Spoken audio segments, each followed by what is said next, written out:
Bismillahirrahmanirrahim.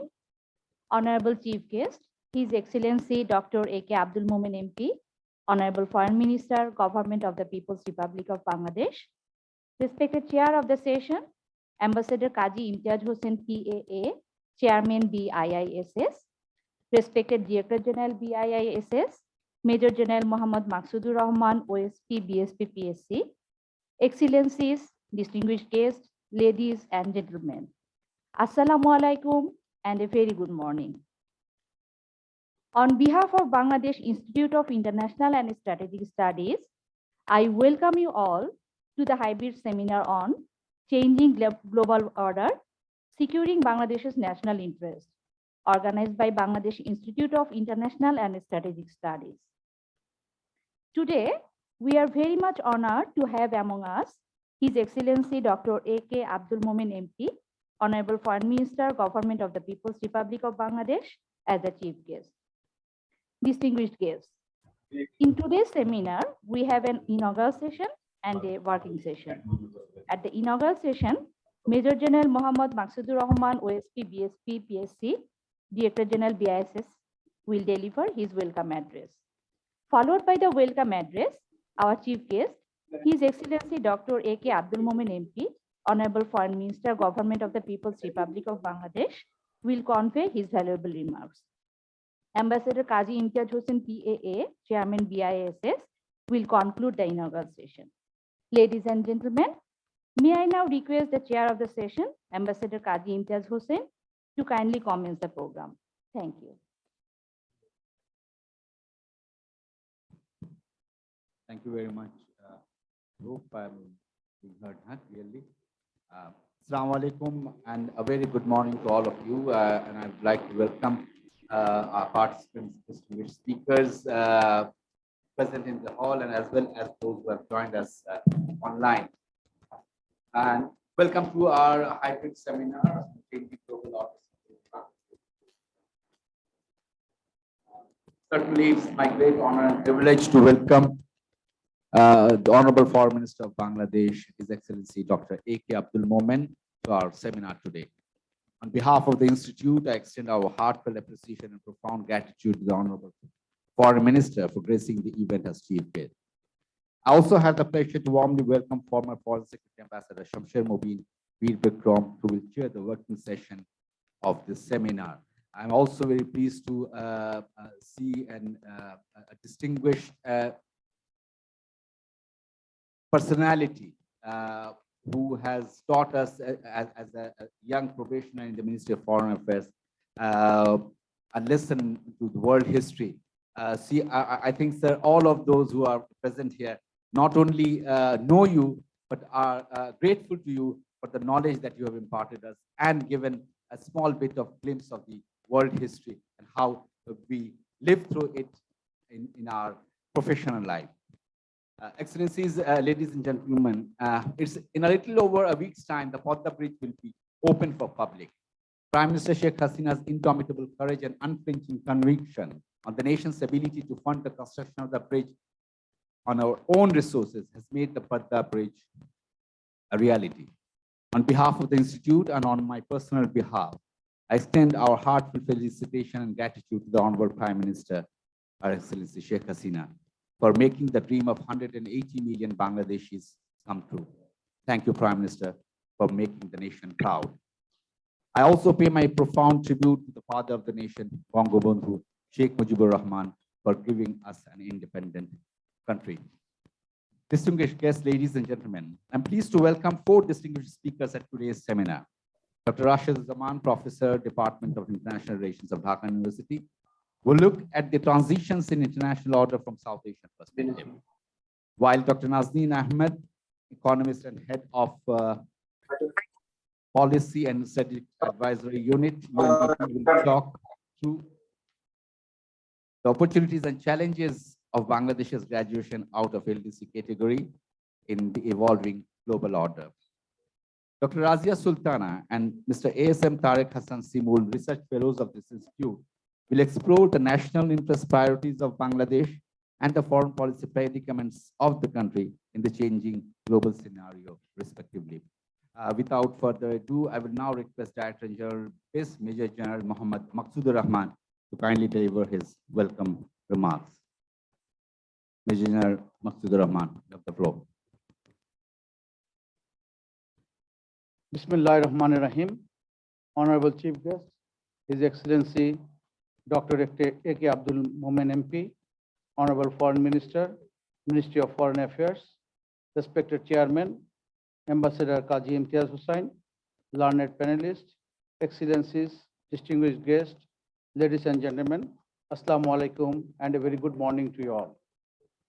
On behalf of Bangladesh Institute of International and Strategic Studies, let me welcome you all in today's seminar on changing global order, securing Bangladesh national interest. Our heartfelt gratitude to the Honorable Chief Guest for gracing today's occasion. At the outset, I would like to pay my deepest tribute to the memory of the father of the nation, Bangabandhu Sheikh Mujibur Rahman, and to all martyrs who laid their lives for this nation. Ladies and gentlemen, the changing global geopolitical order has signaled the new reality of Asia's reemergence as the global pivot. The relative decline of the United States' hegemonic influence, the rise of China and India as the major power in this region have relocated the geostrategic gravity towards Asia. Strategic initiatives such as the Asian rebalancing strategy of United States, China's Belt and Road initiatives, Indo-Pacific Strategy led by the United States, Quad Alliance, and most recently, AQUAS, started to appear around Indo-Pacific region to address the traditional and non-traditional security threats, norms and alliances building, infrastructure and economic development. Nevertheless, power politics in this region has created more geopolitical hotspot, overlapping political and economic partnership, and risks of conflict. Also, those new realities have created strategic uncertainties in the South Asian region. However, the Asian region will continue to be the determiner of global peace and prosperity in the near future. Balancing the emerging realities and enhancing cooperation by minimizing competition within great power rivalry would be the major challenges for the country of this region. Dear participants, Bangladesh, being a key littoral of the Bay of Bengal, bears a great geostrategic significance. Bangladesh is considered as the gateway to South and Southeast Asia, making it a hub of regional and interregional trade and commercial activities. Eventually, being a peace-loving nation, Bangladesh has become a pioneer of global peace and a role model for growth in the South Asian region.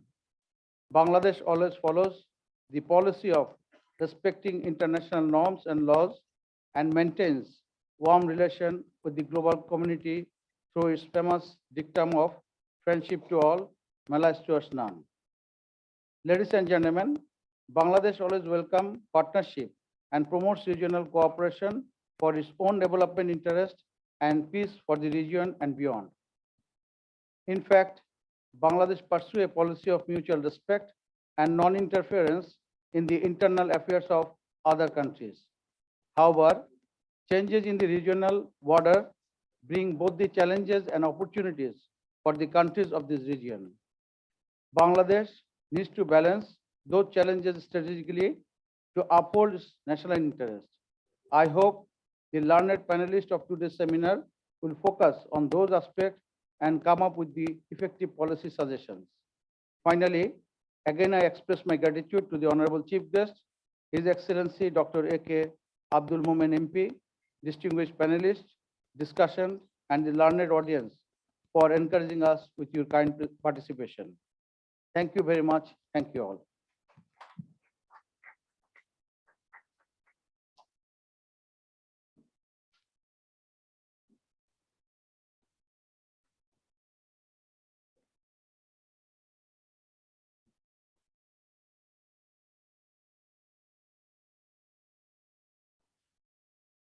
Thank you, General Rahman, and with the kind permission of the Honorable Foreign Minister, I would like to make few comments and remarks before we invite the Honorable Foreign Minister to deliver his speech. So, with the kind permission.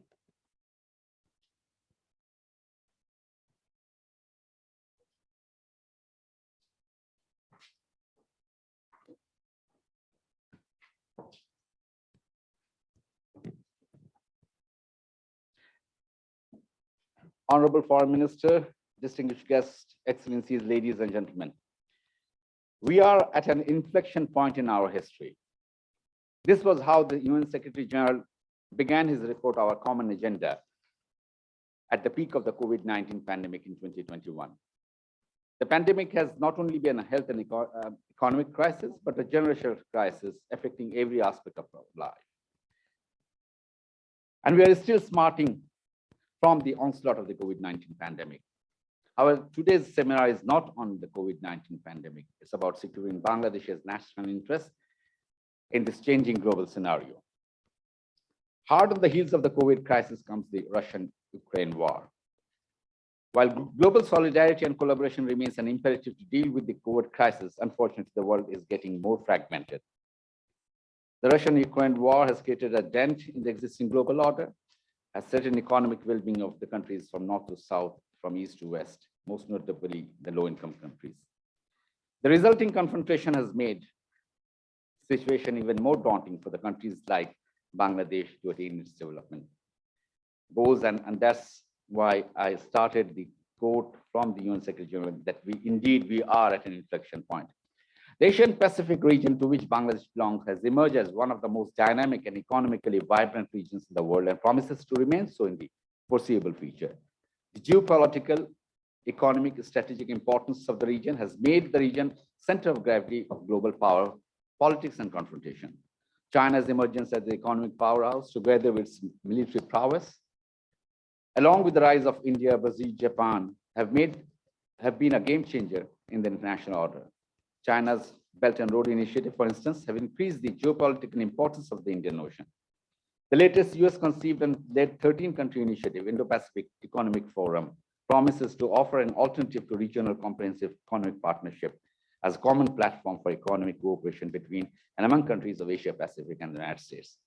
Again, the formation of Quadrilateral Security Dialogue, Quad, a common platform for security dialogue between Australia, India, Japan, and the USA, the free and open Indo-Pacific strategies, and the latest trilateral security pact, AUKUS, of Australia, UK, and USA, are believed to counter the growing economic and military rise of China. In the midst of the global power politics and greater power rivalry being played out in the Indo-Pacific, it would not be an exaggeration to say that Bangladesh, a peace-loving and peace-promoting country, finds itself in a challenging position. Bangladesh's foreign policy is strongly rooted in its aspiration to support the socio-economic development of the country and the promotion of peace globally. Bangladesh believes peace to be an essential prerequisite for sustainable development and prosperity. Speaking in Paris at the Paris Peace Forum in 2021, the Honorable Prime Minister has articulated Bangladesh's vision for the Indo-Pacific, and I'll quote her. The Indo-Pacific region must be an area of peace and prosperity for all. Our vision for the region is to have a free, open, peaceful, secure, and inclusive region. Adhering to the foreign policy dictum of the father of the nation, Bangamundhu Sheikh Mujibur Rahman's friendship to all and malice towards none, Bangladesh, under the dynamic and pragmatic leadership of Prime Minister Sheikh Hasina, has forged stronger partnership with all to secure the core national interests of the country. In the economic front, we have done remarkably well. And in this uncertainty and a changing global scenario, securing national interests would be a core priority of the country.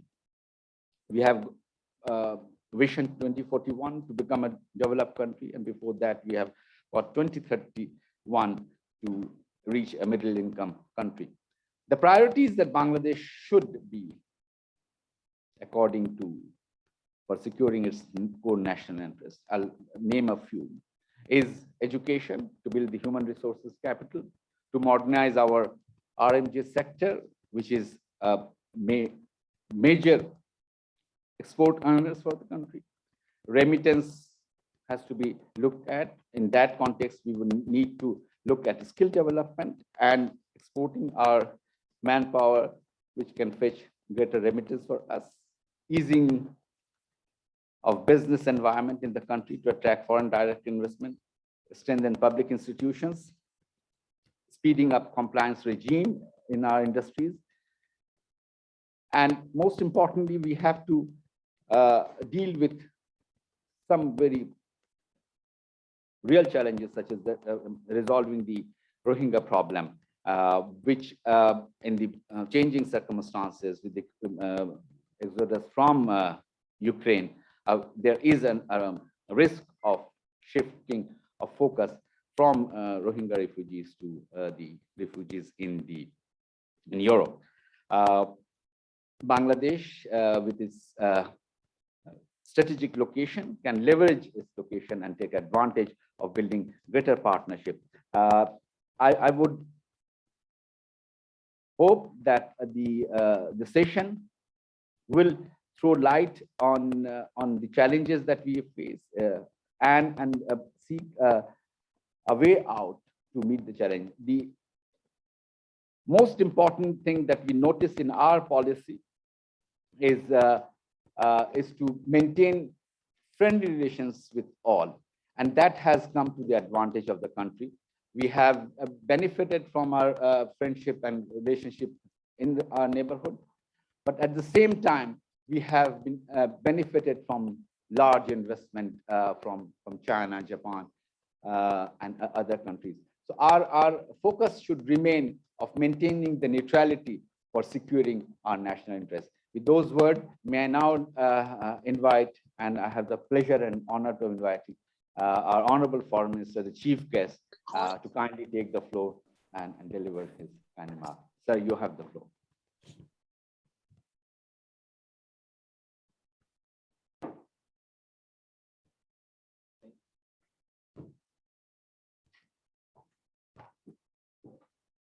Thank you. Bismillah Rahmanir Rahim. Excellencies, ambassadors, high commissioners, learned panelists, distinguished guests, academics, friends on media, ladies and gentlemen. Assalamu alaikum, peace be upon you. Today's topic is changing global order, securing Bangladesh national interest. At the auspicious trifecta of the Golden Jubilee of Freedom and the birth centenary of the father of the nation, Bangabandhu Sheikh Mujibur Rahman, and the graduation of Bangladesh into a middle income status, at a time when additional global focus is Indo-Pacific area is a very timely topic. I thank the organizers for this. More so as the COVID-19 and the current Ukrainian war have disrupted life and living in many countries. To do justice to today's topic is not easy at all. It reminds me UN Secretary General Kofi Annan's often speech that he used to say, and I quote, "Mountains beyond mountains." The challenges are never any lesser than ever. Only our ability to cope up with, our resilience, and our structural integrity under pressure, these three things are tested day in and day out. Hence, I must congratulate BIISS to have had undertaken this exercise. For a sovereign country with more than 165 million people, the 8th largest in the world, we need more exercises like this for instituting a system-wide awareness and recognition of the strategic imperatives that affect us and those we create. Whether people like it or not, we are a nation which is now readily to be reckoned with. But we need a full spectrum review of our systems, our processes, our organizations, and of course, our subcultures to come to a firm grip with our efforts as a nation, and we are ready to face challenges. Ladies and gentlemen, under the leadership of Honorable Prime Minister Sheikh Hasina, we have taken decisions which have brought us to this level today, and we stand ready to face what is coming tomorrow. We have the proven basket case pundits proved wrong by a wide margin, and yet on a daily basis, we face doomsday oracles which threatens to send us back in time. We have chosen to push forward, and that is why I am here. Today, on the eve of the inauguration of the Podda Bridge, just a week away, a milestone in our pathway of courage and conviction in the face of seemingly insurmountable challenges and even audacity of a cold, cruel opposition. We ought to be aware of who we are and who we wish to be. To me, Bangladesh is the name of courage. To me, Bangladesh is the name of conviction. To me, Bangladesh is the name for inspiration. To me, Bangladesh is the name, is the land of opportunity. Ladies and gentlemen, the Universal Declaration of Human Rights in 1948 and the two subsequent covenants for civil and economic rights of that individual put the human individual at the center of all design and implementation issues connected to governance. Sovereign interest started acquiring a more human semblance on his face. Only over the last 70 years of statecraft in the long arc of human evolution. Post-World War II had been a new world order come into being, a time defined by two major camps, and as an aspirational third who called themselves non-aligned or NAM. Ideologies merged with statecraft and international politics received a new nomenclature, Cold War. New empires, empires of the mind and their struggles to both define themselves and those around them, ripened farther and deeper. Several words, genocide, global economic problems, rise and fall of walls and parallels, calculated the 70-year space with essentially so convergence of systems into a nearly monolithic, utility-centric order where capital became the underwriter. Some participant practice an end of history, but that was not to be. Ladies and gentlemen, according to Aristotle, the purpose of a drama is to arouse in the audience feelings of pity and fear, and to parse these emotions, thereby making people stronger emotionally. Writing a good script and following the cue are important. But to me, what is more important is what you do when the prompt fails and you are on your own and you improvise. When we are discussing the changing global order and securing Bangladesh's interest, we can visualize nearly an infinite spectrum of scenarios and an equally innumerable sets of factors which are constantly changing with each passing day. Some impact factors and outcome factors are in the near range. Some would affect us in the short to middle range.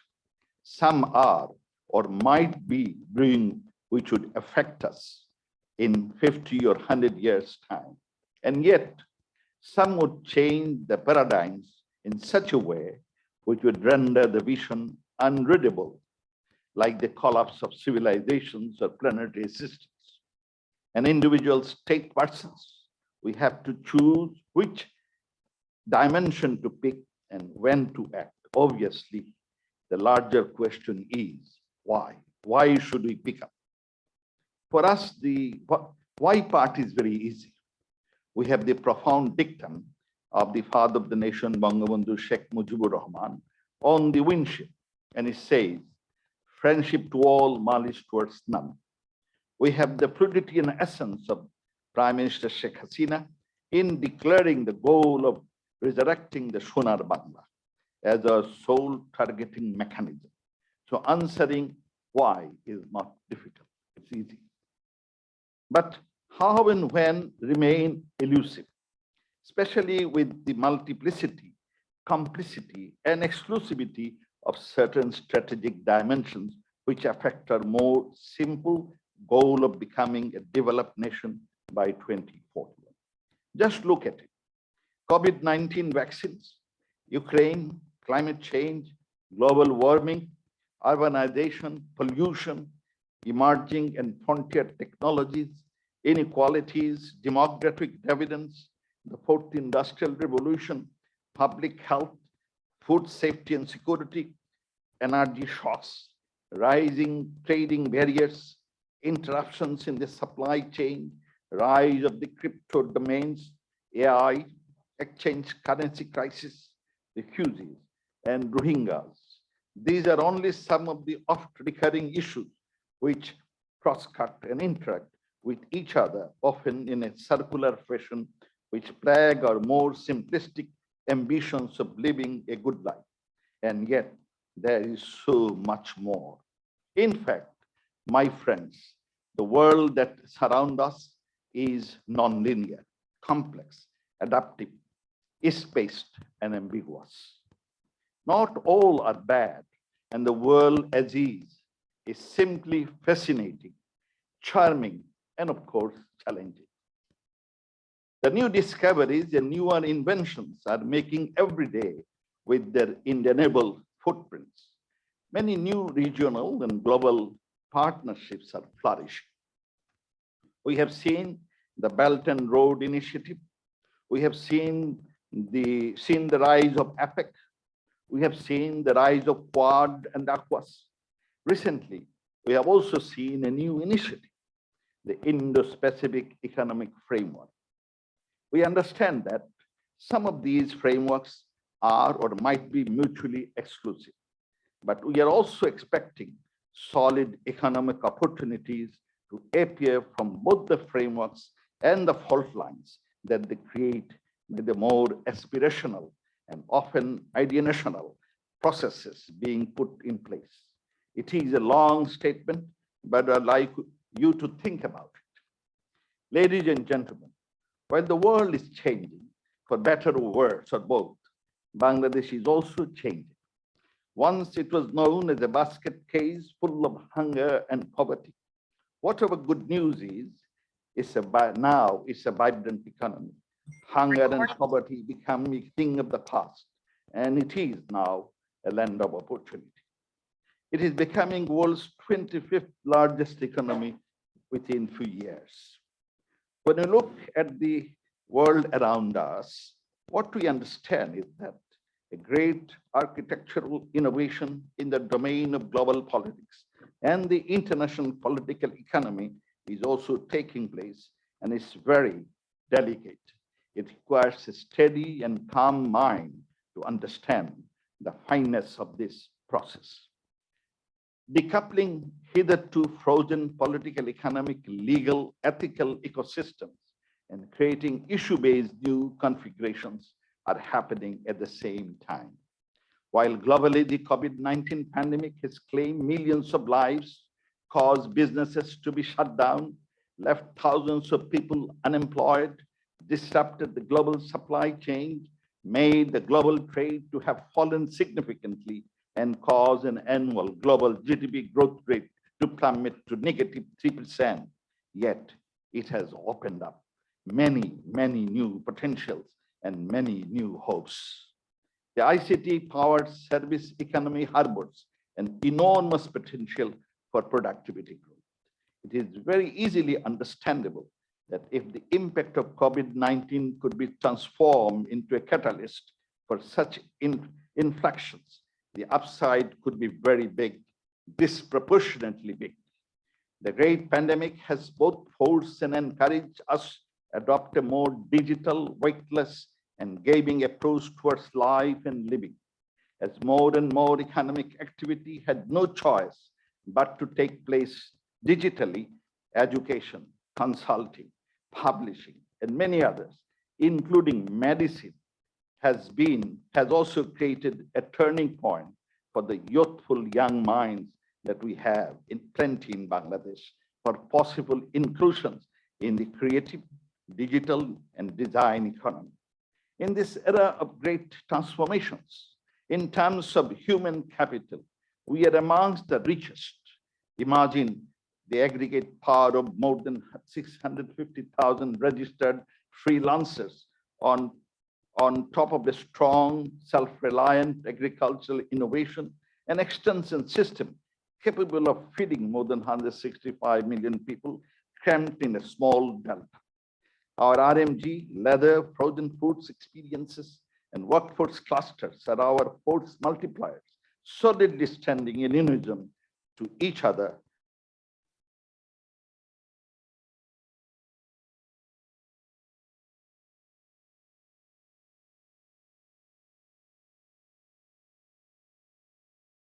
Bangladesh, we are no longer price takers. We engage with the world on our own terms. We believe in reasoning by first principle, and we believe in partnership for mutual economic benefits. We believe in inclusive and sustainable development. We continuously study the international events and actors, and we are ready to engage with everyone who wishes us no harm and who would not wish to use our resources for launching offensive agenda for their own. That's how we envision and leverage our sovereign national interest.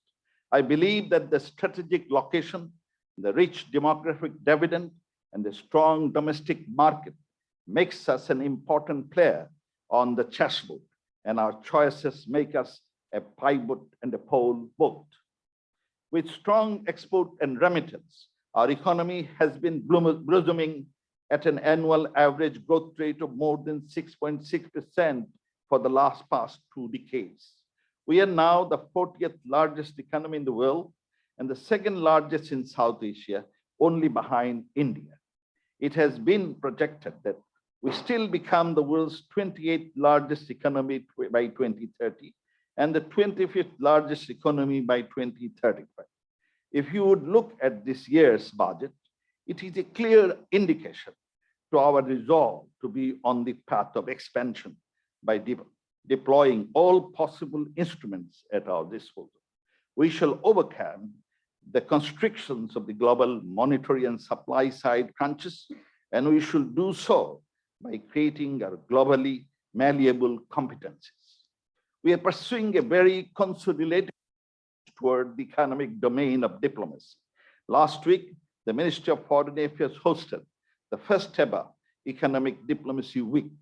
We are emphasizing our engagement with the complex political theater of the world in the thematic framework of technology, markets, and organizations, which encapsulates the common threats of the economy and ecology to secure governance priorities. Our particular target area is the acquisition, incubation, and augmentation of technology and tech-enabled ecosystems for product offerings. We used to connect the agile minds and the nimble hands of the Bangladeshi youth, men and women, to the global supply chain solutions.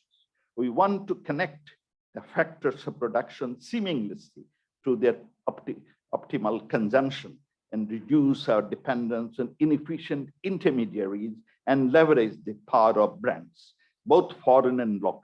We used to find our complementarities with the global organization in a way that is congenial to our government's economic and environmental ambitions. We used to serve the global markets, both industrial and consumer, in the best possible way. Distinguished ladies and gentlemen, at this point, I must stress that one of the major avenues that we are looking at is the ICT sector. As per Unpacked report, Bangladesh ICT sector has been growing by 40% annually since 2010. In the last financial year, the exports of the ICT sector were about $1 billion. By 2025, our export from ICT is expected to increase 50 billion. And that will add to our total exports, which hopefully will reach 50 billion a year. Maybe we should celebrate when we will be reaching 50 billion mark. By 2020, more than 1 million in ICT sector, more than 1 million jobs have been created in last 10 years. My ministry has started working to create an incubation hub that will connect the young and the brilliant Bangladeshi minds and initiatives to every corner of the world. We'll have our own Silicon Valley here in Dhaka. We are very much enthusiastic to be engaged in business, production, and technology transfer in modern technology domains, such as, but not limited to, robotics, advanced manufacturing, and multi-dimensional printing, fintech, advanced materials, semiconductor design and prefab fabrication, new computing technologies, blockchain and distributed ledger technologies, Internet of Things, virtual and augmented reality, machine learning, deep learning, artificial intelligence, synthetic and biotechnologies, neurotechnology, etc. The design space is the new frontier that we are seeking.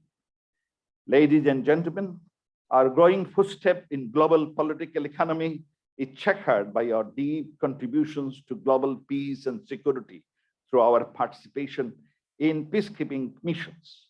Bangladesh is currently top troop contributor to UN peacekeeping missions, with forces currently deployed in 8 countries.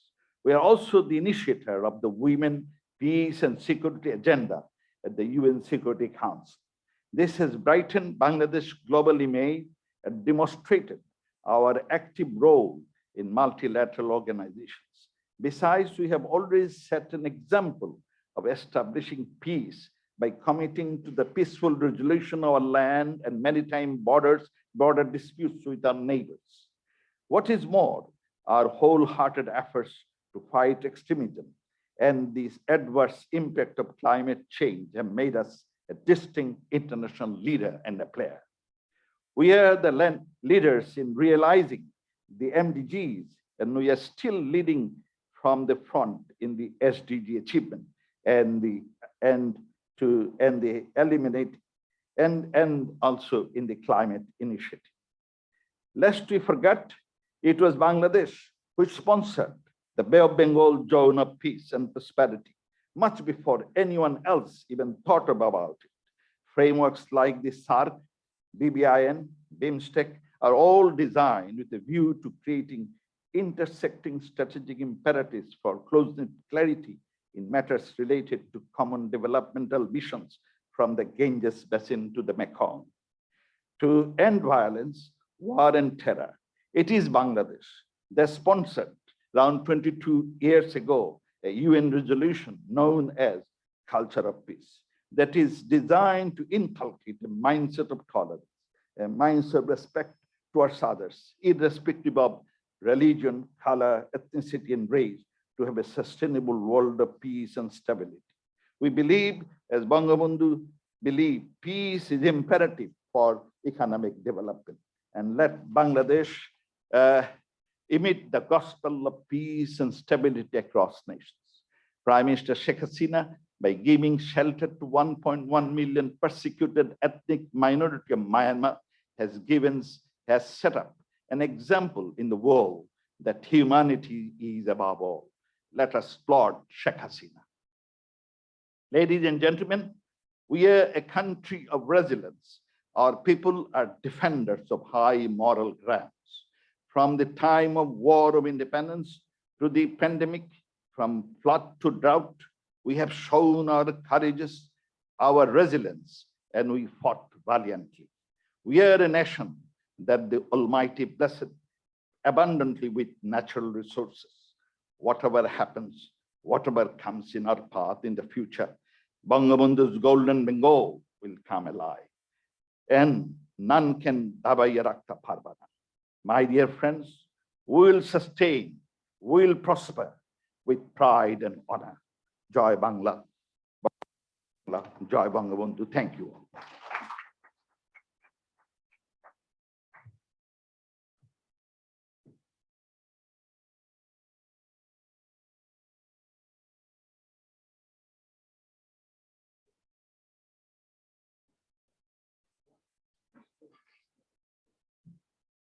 Thank you.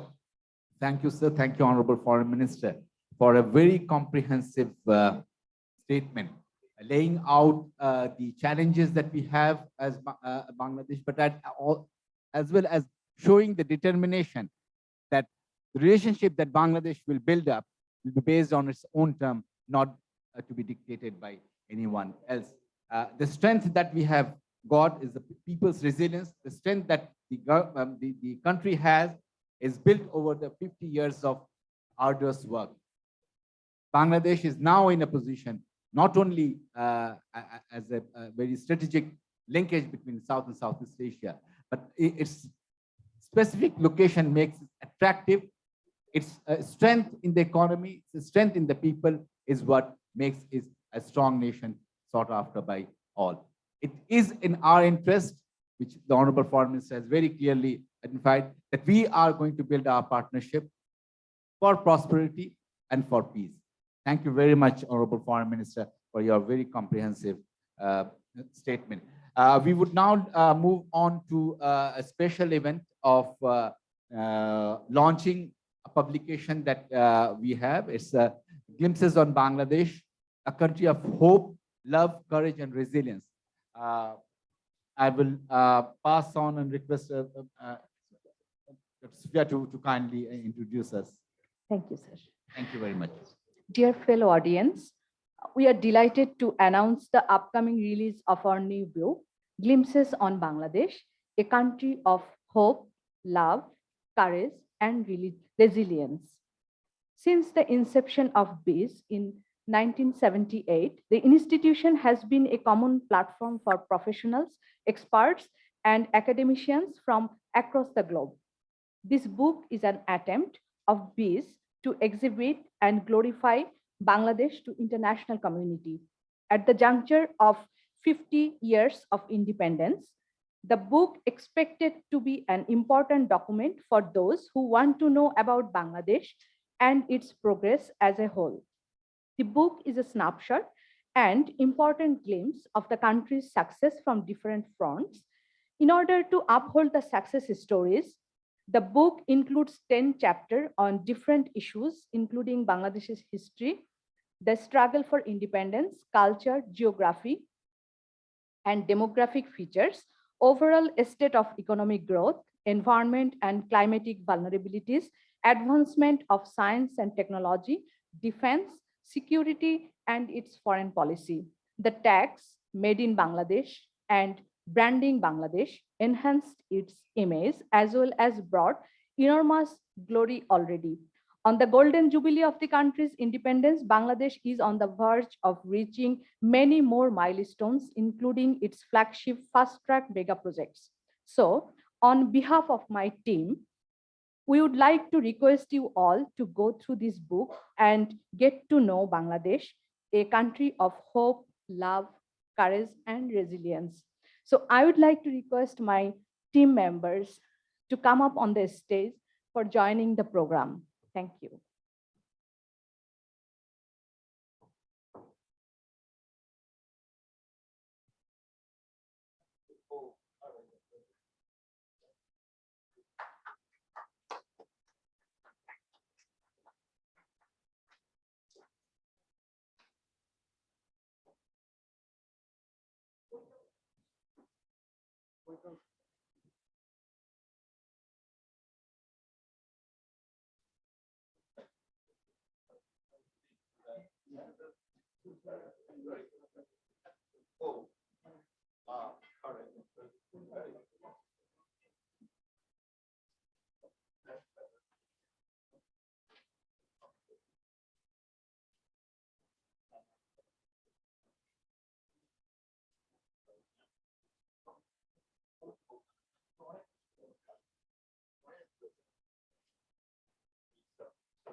With that, we come to the end of our inaugural session. I would like to invite you for a short break to have tea, which has been served in the lobby of the institute. You're all welcome. Thank you very much.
Ladies and gentlemen, I once again welcome you all to today's working session. The session will be moderated by Ambassador Shamsar M. Chaudhuri B. Bikram, former Foreign Secretary of Bangladesh. Distinguished audience, today's working session will commence with the presentation on Transition in International Order, South Asian Perspectives by Dr. Rashiduzzaman, Professor, Department of International Relations, University of Dhaka. The second presentation will be on Shifting Global Order, Opportunities and Challenges by Dr. Nazdin Ahmed, Country Economist and Head of Policy and Strategic Advisory Unit, UNDP Bangladesh. The third presentation will be on Putting the National Interest First, Bangladesh's Position in Changing Global Scenario by Dr. Rajia Sultana, Research Fellow, BISS.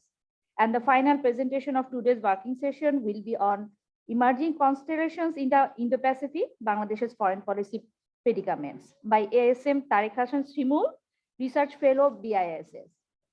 Then the floor will be open for discussion. Thereafter, the moderator will make the concluding remarks.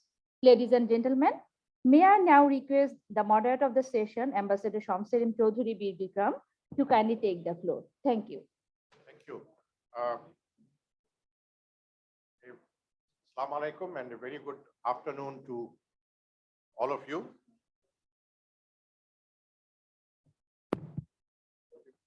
Sorry, a very good afternoon and Assalamu alaikum to all of you, and thanks to BISS for convening this seminar, which I think is extremely topical, extremely relevant, and very timely, especially for a country like Bangladesh, as it stands between pulling and centrifugal and forces and tries to protect its national interests. The Honorable Foreign Minister has, I think, read out a very well-crafted speech a little while ago, while trying to express where Bangladesh stands, where it intends to go, and how it wants to meet the challenges.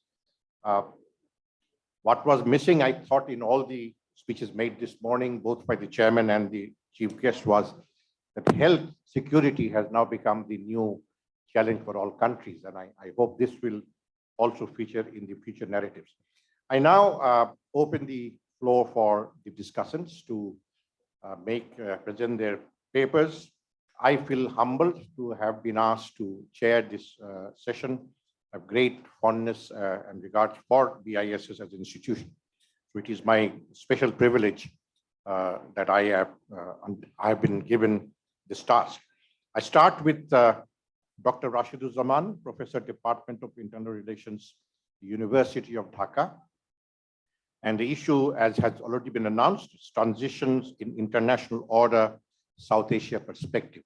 I also hope that at the end of the 4 papers and the discussion that will follow, we will be in a position to understand what is Bangladesh's national security interests and how do we define that, how do we protect it, how do we preserve it as we move into very, what I say, minefield-laden region and throwing up so many challenges that many of us we may not be able to comprehend what will come tomorrow. Dr. Rashiduzzaman, you have the floor for your paper. Thank you.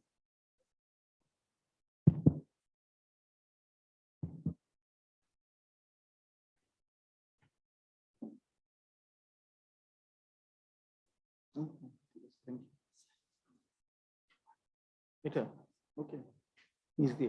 Okay. So, good afternoon, ladies and gentlemen. It's always a pleasure to come and speak here at BIS. I've been asked to speak on international order, global order, world order. We are hearing a lot about these things today. So even though the title of my lecture is Transitions in the International Order, South Asian Perspectives, and I've been given 15 minutes to talk on this, I will veer a somewhat different path, different in the sense that when I looked at the program schedule, I realized that 3 speakers who will follow me, they will be speaking mostly on Bangladesh. They'll be speaking on world order. So I thought that, okay, why not do something different in the sense that let us try to understand this concept of world order. What do we really mean by this? And when we talk about a changing world order, are we really do we really understand what we are trying to say by this? And do we comprehend what does it really mean when we face a changing world order? So let us start off by 2 important quotations, which I thought would be very pertinent as far as today's lecture is concerned. So one is from the Polish British historian, Louis Namier, who said that one would expect people to remember the past and imagine the future. That is how it should be. But in fact, we imagine the history in terms of our own experience, and when trying to gauge the future, they cite supposed analogies of the past. Till by a double process of repetition, they imagine the past and remember the future. I don't know, maybe at the end of today's presentation, you will think that Namier was talking somewhat about my presentation. The second, and which I think is very much relevant for today's discourse, the old is dying, the new cannot be born. In this interregnum, there rises a great diversity of morbid symptoms. Antonio Gramsci prison notebooks. So what am I trying to do? I'm trying to talk about the pitfalls of thinking about world orders. And when we talk about world orders, usually certain orders come to my mind. I apologize, a couple of things which I need to make very clear at the very beginning of my lecture.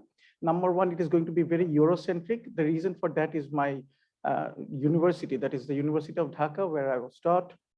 My teachers, when they talked about history, when they talked about international relations, mostly it was from a Eurocentric perspective. So even though there may be some other world orders, it may be a Chinese world order, for example, at some point in East Asia, under the Tang or the Ming dynasties. Unfortunately, I'm not able to talk about them. I do not know much about them. Whatever little I know most about Western-centric world orders, and I plan to talk about that. So I want the audience to think about 1815, the concept of Europe, which was created as a mechanism to enforce the decisions of the Congress of Vienna. Now remember, Napoleon has been defeated in 1812. Particularly the Russian army has entered into Paris. The British, they have won great victories. They have been fighting against Napoleon, and eventually they have had success after nearly 25 years of non-stop war. So at this juncture of history, they decided to form a concert. They decided to form a group of countries which will come together and ensure, in other words, the concept of collective security. So composed of a quadruple alliance that had defeated Napoleon and ended his imperial adventures in Europe.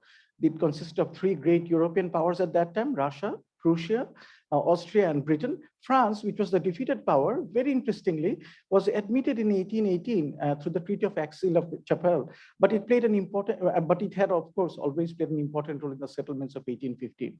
The main priorities of the great powers of the era were to establish a stable balance of power, to preserve territorial status quo, and to sustain legitimate conservative governments in the heart of Europe. So let us see how they went about doing this. So what is the concept of Europe? The concept of Europe was thus a collection of informal, but nonetheless influential powers influential rules agreed by the great powers of Europe after the French Revolution and Napoleonic Wars. Britain was the dominant power in terms of wealth and actualized resources, while Russia was destined to play a large role in the post-Napoleonic system as a polity with the most potential power. Austria was not really a great power, but simply because it had this great diplomat, a person by the name of Metternich, and he was able to haul Austria into the system. So it was not the national power of Austria which really mattered, but the diplomatic skills of one individual which made Austria a great power. And of course, there were other great players, particularly Britain's powerful and often tragic Foreign Secretary, Viscount Castlereagh, and of course, the unpredictable Tsar of Russia himself, Alexander I, the man who had marched into Paris with 30,000 of his guards. The chief minister of Prussia, Hardenberg, he also played an important role. And of course, there was the French foreign minister, and that is Maurice de Talleyrand. Now, the important question is that they have created a system, ladies and gentlemen. What I'm trying to say is that let us think about the world in 1815 or 1819, 1820, 1818 for that matter. What these people have done is that two objectives. Number one, let us prevent a single power from dominating Europe. See if it makes sense in today's world, number one. Number two, also to ensure that the rise of a single power does not totally destroy domestic balances within countries. It can trigger off revolutions like the French Revolution, for example, which had disastrous, or at least according to these people, disastrous consequences for the world order. So they decided that we are going to form an informal rule or system of rules, which is ultimately going to ensure peace and stability in the world through consultations, through mutual dialogues, the whole concept of collective security that is there. Concert of Europe, ladies and gentlemen. Okay. Now, the important question is this, that was it successful? So in other words, I would like you to think that when we talk about orders, is it easy to make orders? That is the crux of my argument. And then, of course, that is relevant with what we are discussing today. So let us see what the scholars had to say about the order. So number one, support. So support from one particular group who argued that the concert of Europe was extremely successful and it continued to work all the way up to 1914. So the beginning of the First World War, that was the end of concert of Europe. So support from this perspective comes from a near continuous series of ambassadorial conferences that persisted in the later 19th and early 20th centuries up to 1914. Many of these conferences were successful in resolving particular territorial colonial issues and allowing the powers to continue acting in concert. Alas, this position is undermined by the failure of even these continuous meetings to stop the kind of transgressions that had been less frequent in the previous decades. So let us think about the Scramble of Africa. The concept of Europe was not able to prevent this. Rather, it played an important role in accelerating it. And instability to control or shape the events of the Polish, Italian, and especially German nationalist movements, and most significantly, a failure to prevent the outbreak of the significant Crimean, Austro-Prussian, and Franco-Prussian great power conflicts. So the question is again, ladies and gentlemen, this: when we talk about orders, what do we really mean? Number one, and how successful are these orders? Now, there is a second and a very powerful group of scholars who also argue that in fact the concert ended much earlier and actually not long after it had started. So in other words, it had only a brief time in history and it disappeared. So, and of course, it started with the initial disagreements over the liberal revolutions in the early 1820s. Support for this view come in two forms. The first involving the rapid fall of the Foreign Secretary, Castlereagh himself, overworked, unpopular at home, and most probably mentally ill. The foreign minister committed suicide in the summer of 1822. And Lord Byron wrote a scathing poem about Castlereagh. His successor, the next foreign secretary, George Canning, was a relative conservative, concert skeptic who early in his tenure just simply he made it very clear to everyone that things are getting back to a wholesome state again, every nation for itself and God for us all. So in other words, we are not a part of this concert. Of course, there is another important argument, and that is that the Eastern powers, that is Russia, Prussia, and Austria, they have come together and they've created a holy alliance to suppress the liberal revolutions. And of course, this created a spirit which ultimately destroyed the concert. So my question to all of you is this, that I have tried to give you an idea about the concert of Europe, an attempt to create a world order. The objective of these men, of course, these were honorable men, and what they wanted to do was really set out a peaceful world. Very important, but ultimately that was not successful. So when we talk about creation of world orders, or when we, or at times when the words world orders roll off our tongue very quickly, we should be, I think, wary of what we are really talking about. And I also want to highlight again an important factor, that is when we talk about the wartime diplomacies, that is particularly the wartime conferences during Second World War, Yalta, Tehran, Potsdam, there also the great powers met and they tried to create a world order. Of course, there were different opinions, but they agreed that we want to create a world order. But eventually, what was the result? The result was, of course, you have something like the Cold War, something which no one really predicted and which led to, of course, this confrontation, the remains of which are still affecting global politics today. So again, I reiterate my argument as far as today's presentation is concerned. That is, when we talk about global orders, are global orders really so easy to construct? Number one. Number two, when we do construct these orders, do they really fulfill the original objectives with which we have set out to create these orders? So ruminations on models of world orders and the pitfalls surrounding such design should make one wonder what sort of world order is being contemplated now. So a couple of ideas coming up. And again, the Honorable Foreign Minister this morning, he has highlighted on some of these issues. So I would like to ask or request all of you to think about a couple of models and think about a couple of problems which are there and whether the world order which we are talking about would have to take these into consideration. So I talk about the realist, I talk about the liberal internationalist, and of course, particularly with the Russian-Ukrainian crisis, sorry, this again has reached a totally different level. It has reached a different tempo. So we have one group of people, that is the realists, who are saying that yes, it will be a new world order, or at least even if it is not a new world order, it is going to be something which has always been there in history. Remember Thucydides, remember the Peloponnesian War, think of the Thucydides trap. So great power rivalry is the motor of history, and that has always been the case. And even today, there is no difference. Please remember, ladies and gentlemen, a famous poem by Jivanananda Das, Ashod Gach, where he pointed out, so you have a group of people who lived under the Ashod Gach, and these people ultimately were leaving. So the tree asked these people that, where are you going? And of course, the answer is to a better life. And of course, the tree tells them that wherever you go, life is always the same. You will have the same challenges, the same tears, the same happiness, the same problems, the same pains.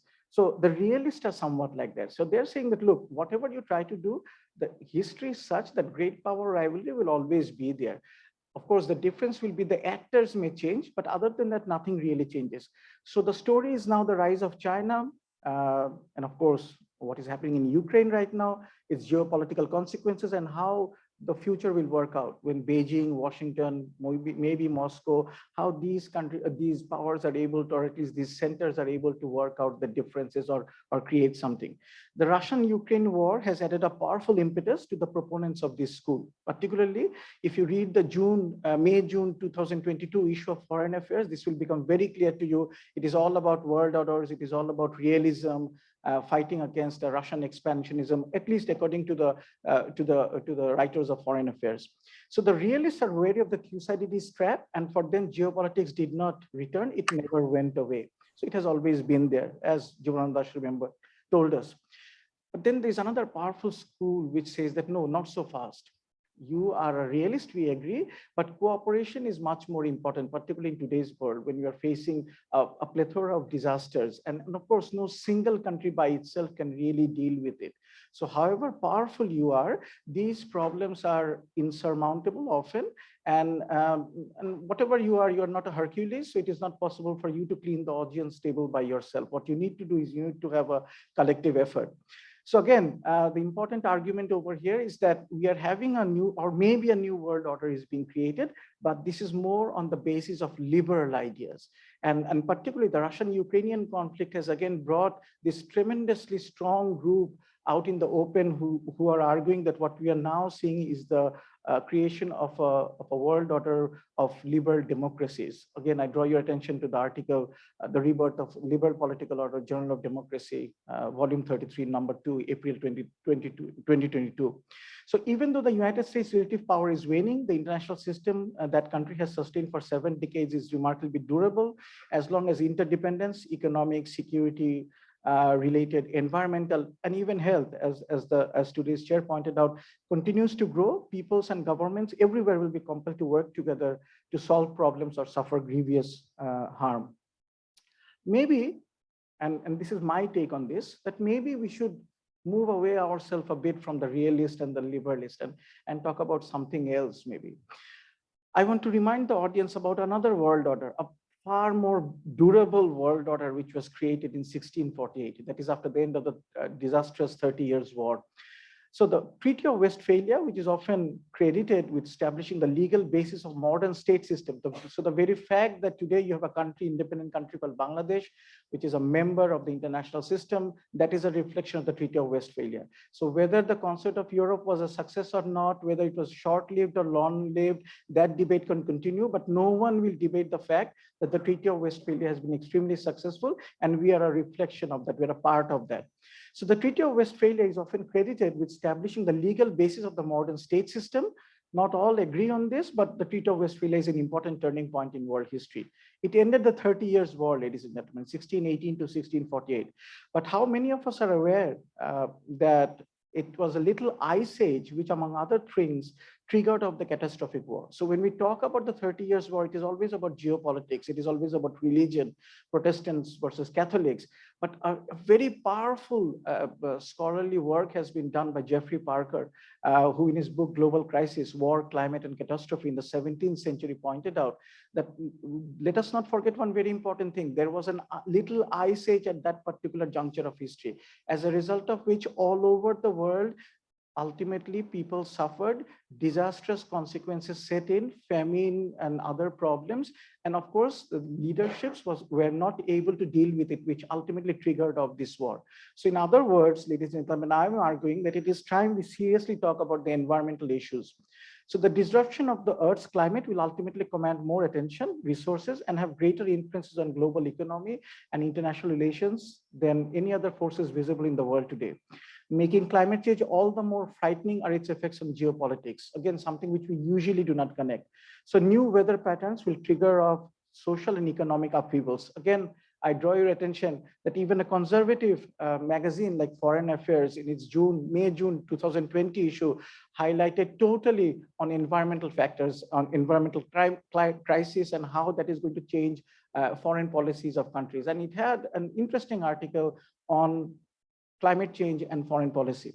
So rising sea, dying farmlands, and ever more powerful storms and floods will render some countries uninhabitable. People will move. Borders may not be powerful anymore to prevent people from moving. And of course, that will have consequences. So these changes will test the international system in new and unpredictable ways. So my question to all of you is this, and with this I end, are we ready for this new order, or is it a new disorder? Thank you, ladies and gentlemen, for listening to me.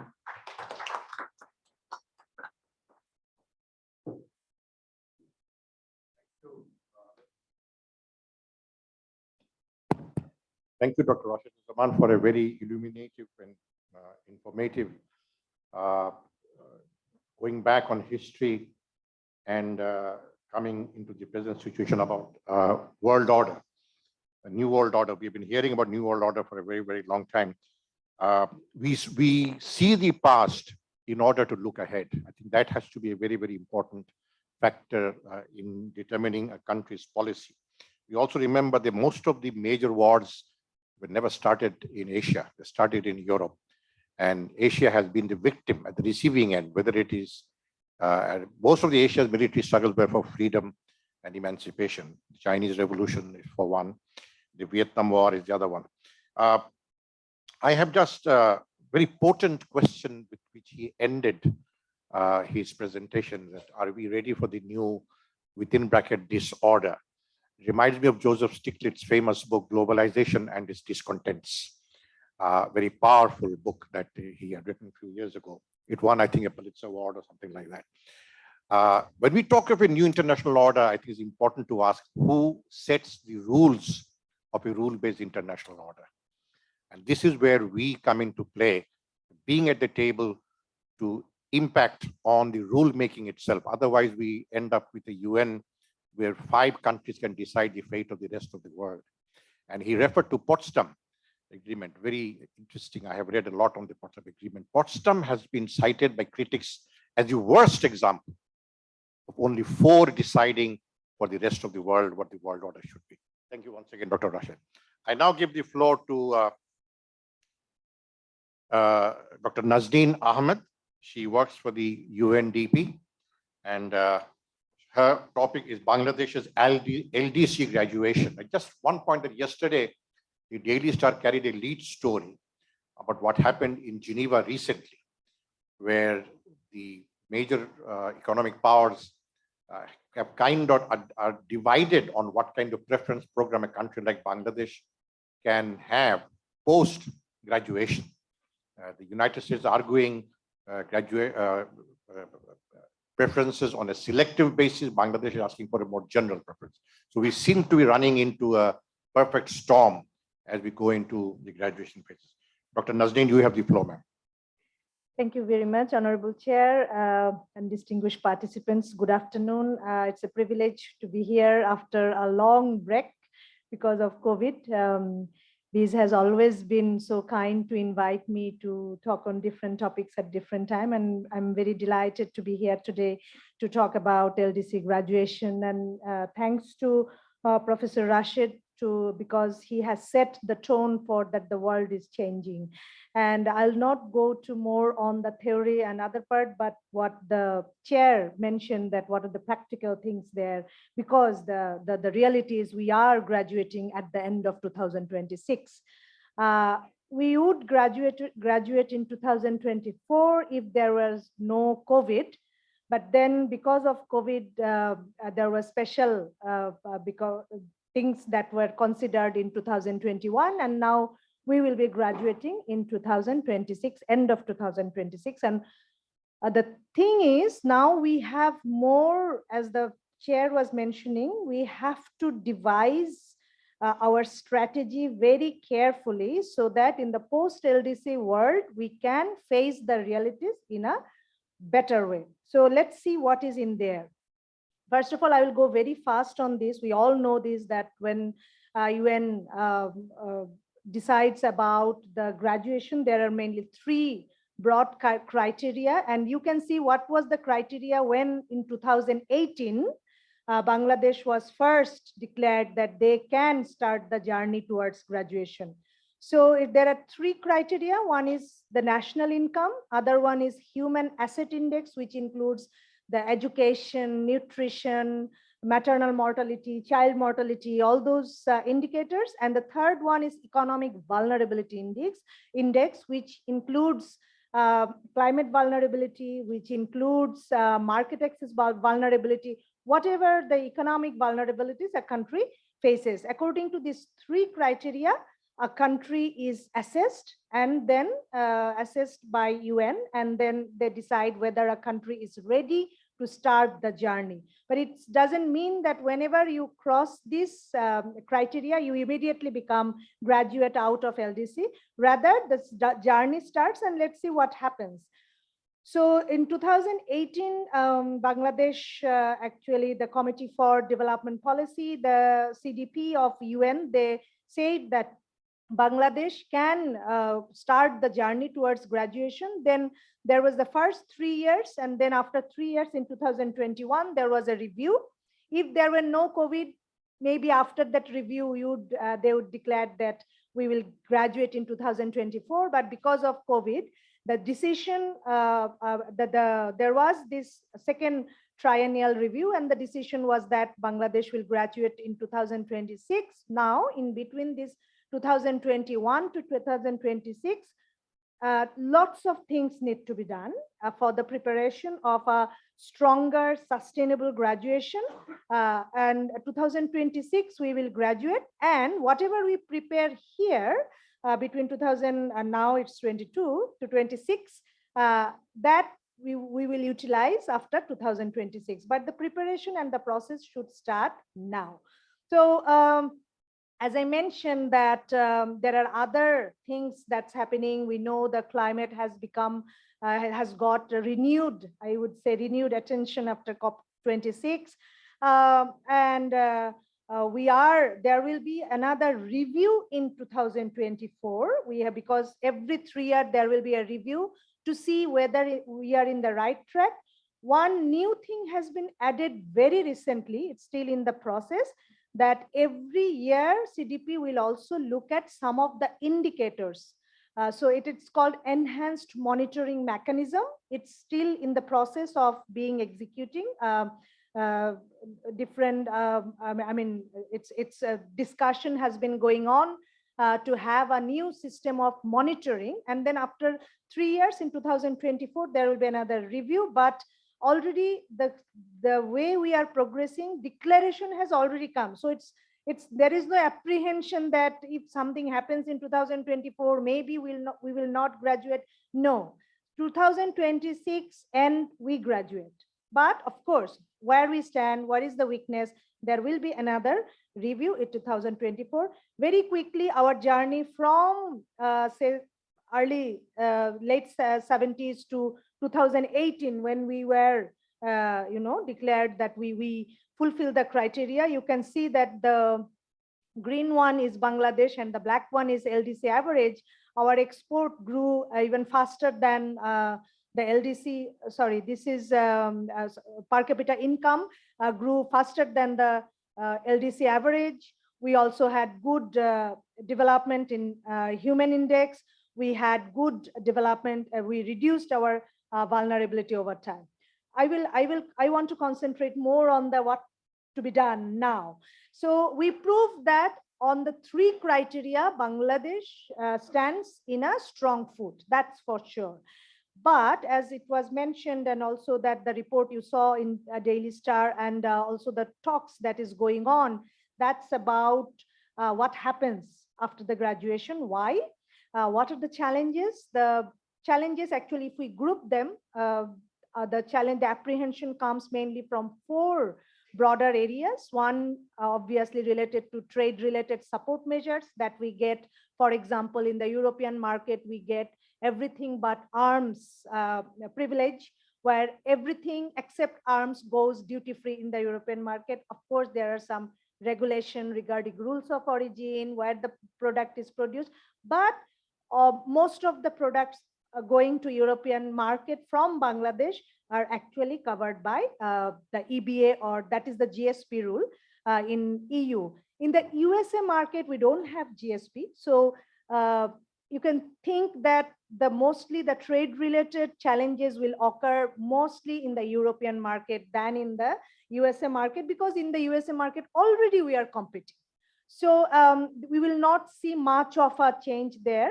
but maybe a little bit more stringent labor condition, environmental condition, but not like the impact that we apprehend for the European market. The second thought of challenge that comes from our apprehension regarding the conditionality of development cooperation in terms of the loan that we take, the higher interest rate that will be charged on us. I will explain a little bit these things. And the third, this in terms of accessing the International Climate Fund. It's very important because we know that how important the climatic impact is for Bangladesh. So that's why we need this fund. But when we graduate out of LDC, it will not be so easy, because for LDC, the allocation and the terms and conditions are simple and its allocation is more. The fourth source of challenge that comes from there will be no access in support to participation of Bangladesh in the United Nations system. We get lots of support when we participate in different activities, committees in the UN system because we are LDC. But then we will no longer be able to get those privileges. So if I explain a bit more what I said, as I said, EU market, in the EU market, we will face most in terms of trade privileges, that there will be preference erosion. And in terms of service waiver, that is, I mean, not much things to be worried about. As I said, in the WTO, we also have LDC specific special and differential treatment, and those will no longer be available. And that includes also our the agreement on trade-related intellectual property right regarding the pharmaceutical sector. So those are the sectors, issues that are of concern because of the privileges that we get as an LDC. And as I mentioned, the development cooperation and the contribution in the UN system. So let's see some of the examples. I have already mentioned about everything but arms, and you know how important the European market for us, especially for the RMG export. And currently, the European market, whatever RMG products we send, those are actually covered under EBA. You know that in the European market, our denim, in local language, আমরা বলি জিন্সের কাপড়, সেটা the denim is #1. Bangladesh is #1 in denim export in the European market. It's rising very fast, but denim has close link to environmental and consequences because it requires lots of water for the washing plant that is required for good quality denim products. So when this is flourishing, and then there is no EBA, and there is stringent environmental and labor conditions because we are no longer LDC, that's going to be a problem too. So it's not only the tariff preferences that we enjoy in the destination market, also more conditionalities will be coming in terms of environmental and labor compliance. Some people say, though, we don't need to worry because we will ask for GSP plus. But GSP plus means you can continue the preferences in the European market for 8 more years. But the thing is, it will be very difficult for Bangladesh to get GSP plus because of the labor and environmental compliance requirements there. So they have very stringent clause to get the GSP plus. And the chair, the debate he was mentioning, Bangladesh is trying to negotiate to continue with the current tariff preferences for a few more years, not under like GSP clause, with some some preferable conditionalities, whether Bangladesh can continue with this. That is the talk now going on. And as I said, in terms of facing the higher interest rate for taking loans, that is another concern. But what I personally think that because Bangladesh became lower middle income country already, so according to World Bank criteria, we are lower middle income country. According to UN clause, we are still LDC, but we are lower middle income country. And that's why when we are taking loans, already we pay higher interest rate than the LDC countries according to World Bank criteria. So in low income countries according to World Bank criteria. So therefore we have started actually paying higher interest rates. So we have, maybe it's not as like from low income country to higher out of LDC. It's not that. So we already pay a little bit higher interest rate when we take loan. As I said, some of the challenges that are coming, it's because the type of loan that we will be eligible for. Maybe we have to go more for blended finance. So it's not like one-way finance. It should be blended finance from both from Bangladesh side and from the donor. So we have to think whether we have that capacity and how we need to prepare ourselves. But it's not only the challenges only, we also have lots of opportunities. And in many cases, the challenges that we are talking about, in some way or other, even if we remain LDC, when we grow, you cannot just expect that you will always be like, you are a infant industry, or you will always be treated like infant, because we have to grow up. So that's why I think when if we look at our industrialization, if we look at the modernization, if we think of the fourth industrial revolution, we have to embed all these things in our plans and policies, that we cannot just keep our industries like it has to be pampered always. So I think this apparently challenging situation has also created the opportunity for us to make ourselves more competitive, to stand on our own feet. I think this is an opportunity too. If we can take good policies, good initiatives, we can actually stand, because it's not that if there is no tariff preference, immediately Bangladesh will be, like banished. It's not that. Of course, we will have hard time, but I think we can overcome that. And of course, if we can negotiate well, if we can have bilateral agreements, if we can better free trade agreements, we can survive well. So other opportunities is the rating.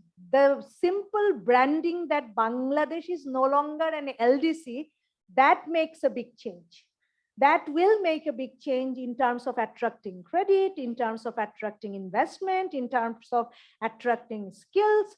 I think those opportunities we should utilize. So LDC graduation is not only about like a very gloomy picture. It is creating opportunities. If we can take, we win. So what are we talking about now? It's the smooth transition strategy that is being asked from the UN, that we have to plan a smooth transition strategy. And what is the preparatory process for the transition strategy that we will be doing? Actually, the process has started from last year. I will mention what the government has done so far. So it's the process is the country prepares a smooth transition strategy, an STS, and the country reports that strategy to the Committee for Development, to UN. And then there, as I mentioned, there will be another triennial review in 2024. At that time, they will see how much progress we have made in terms of this smooth transition strategy, what has been included there. So before 2024, we should have our reviewed full-fledged transition strategy in hand. So, to prepare this smooth transition strategy, it's not only like it will be a homegrown thing, the leadership will come from the country, but different departments of UN are ready to provide different kinds of support. Even, for example, UNDP regional office in the Asia Pacific region, Bangladesh is under that regional office.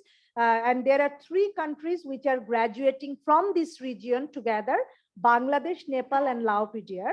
And UNDP regional office is supporting a platform where the country economists like me from these 3 countries, we often via Zoom, we sit together, we exchange views on how we can learn from each other, what is happening there. So I think these are the things going on.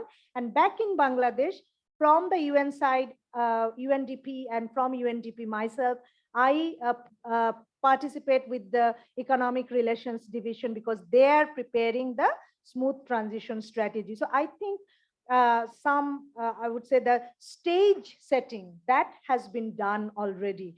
for preparing a smooth transition strategy. And of course, there are some directions from UNCDP to how we can prepare the smooth transition strategy. It has been said, as I mentioned, it should be homegrown, it should be led by and owned by the country, it should be participatory, it should be discussed with different stakeholders, including business people, policymakers, obviously bureaucrats, development partners, and even beneficiaries, people, general people. So it should be kind of a joint effort. And I have already mentioned this because I want to go fast. Time limit is there. So there are some guidance note I have already mentioned. There are some guidance note of how we can prepare. So currently, government is in the process of making this smooth transition strategy. There has a National Committee on Graduation, NCG, under the leadership of the Principal Secretary to the Honorable Prime Minister, has already been formed. So there are 7 subcommittees under this National Committee on Graduation. And you can see the list of the subcommittee. One is a Preferential Market and Trade Agreement Committee led by Ministry of Commerce. They will look into assessing what will happen when there is no tariff preference and how we can prepare. So that preparation will come from the Market Access Committee. There is another committee for intellectual property right, which is led by Ministry of Industries, and they will look at mostly what happens because of the intellectual property right. We cannot do many things that we do now in terms of license of the softwares, in terms of pharmaceuticals. So they will look at there. And other WTO issues, those are also led by Ministry of Commerce. There is another subcommittee on market development and export diversification. So this committee is more forward looking. So the first Market Access Committee, Committee 1, is regarding what happens when we no longer have any tariff preference. And this Market Development and Export Diversification Subcommittee is a forward looking committee that looks into how we can make our industry and export diversified in terms of market, in terms of products. And there is another committee, obviously, whatever we do, we need money. So there is Internal Resource Mobilization and Tariff Rationalization Committee that is led by Finance Division, and the one that I have been talking about, the Smooth Transition Strategy Subcommittee, which is led by ERD, and where actually with ERD, different development partners are working. There is a committee called Joint Task Team that is closely working with ERD. And this joint task team includes different development partners, including all UN agencies, World Bank, IMF, ADB, FCDO, so USAID. So the joint task team is closely working with ERD and giving support, advice, and when they will place demand for different studies or activities, the development partners will also come forward to support that. And there is actually, at first there was these 6 subcommittees. A new subcommittee has been added, which is led by BIDA, and it's called a Subcommittee on Branding. I think it's very important for the to reap all the opportunities I talked about earlier. We really need to brand Bangladesh in every sense.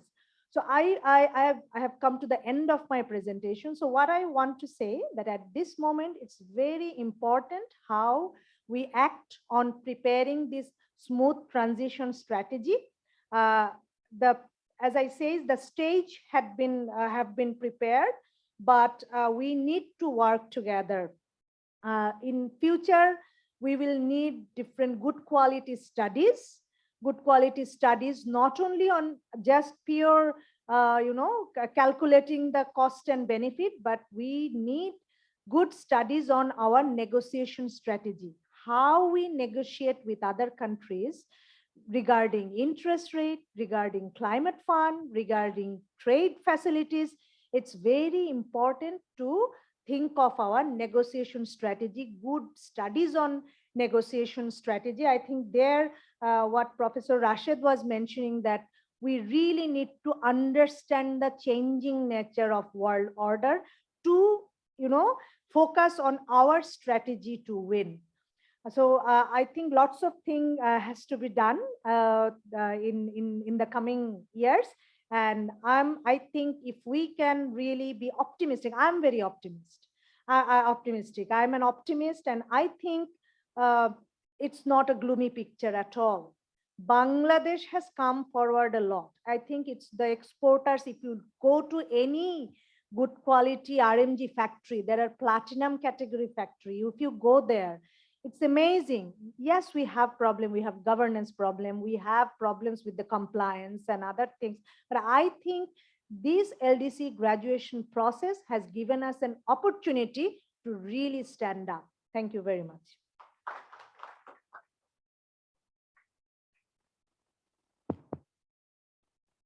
Thank you, Nazneen, for taking us through the scenario of how the challenges that are likely to come up as we graduate, something that we all aspire for and something that is very coveted by every Bangladeshi, that we graduate. But then how much are we prepared, or how much are we preparing to meet the challenges? Just 2 points from here. I think one is that multilateralism has to remain a central issue for us, and UN has to be, continues to be the lead role in helping us prepare for the smooth transition. The cynics are always wary about committees, because in the end, there may be a committee to supervise the work of these committees. So we might end up having more committees, but it is a good thing that we are working towards it. I noticed the absence of agriculture in any of the starting phase, because that is another area which is critically important for Bangladesh. But two things that I have shared with my colleagues from the Retired Ambassadors Association recently. One is that we must be in a position to sit at the table when the rules are being set. If you're not on the table, then you're out of the room. So that much preparation we must have. The second is Bangladesh today is in a position that we should not negotiate out of fear, but not fear to negotiate. So these are the two things that, and I think we will learn a lot as we move along. Thank you, Dr. Nazneen, once again. Now, the two speakers have set the stage for what is to follow by the two following speakers. What is the new international order, the emergence of the new order historically, and more so the economic challenge that Bangladesh faces. And because of which the third speaker, Dr. Razia Sultan, our fellow of PISS, will address the first challenge for Bangladesh, which is how do we put our national interest first and achieve it? And so this will be the second phase of the thing. And I think this is something very, very critical to today's seminar. Over to you, Razia.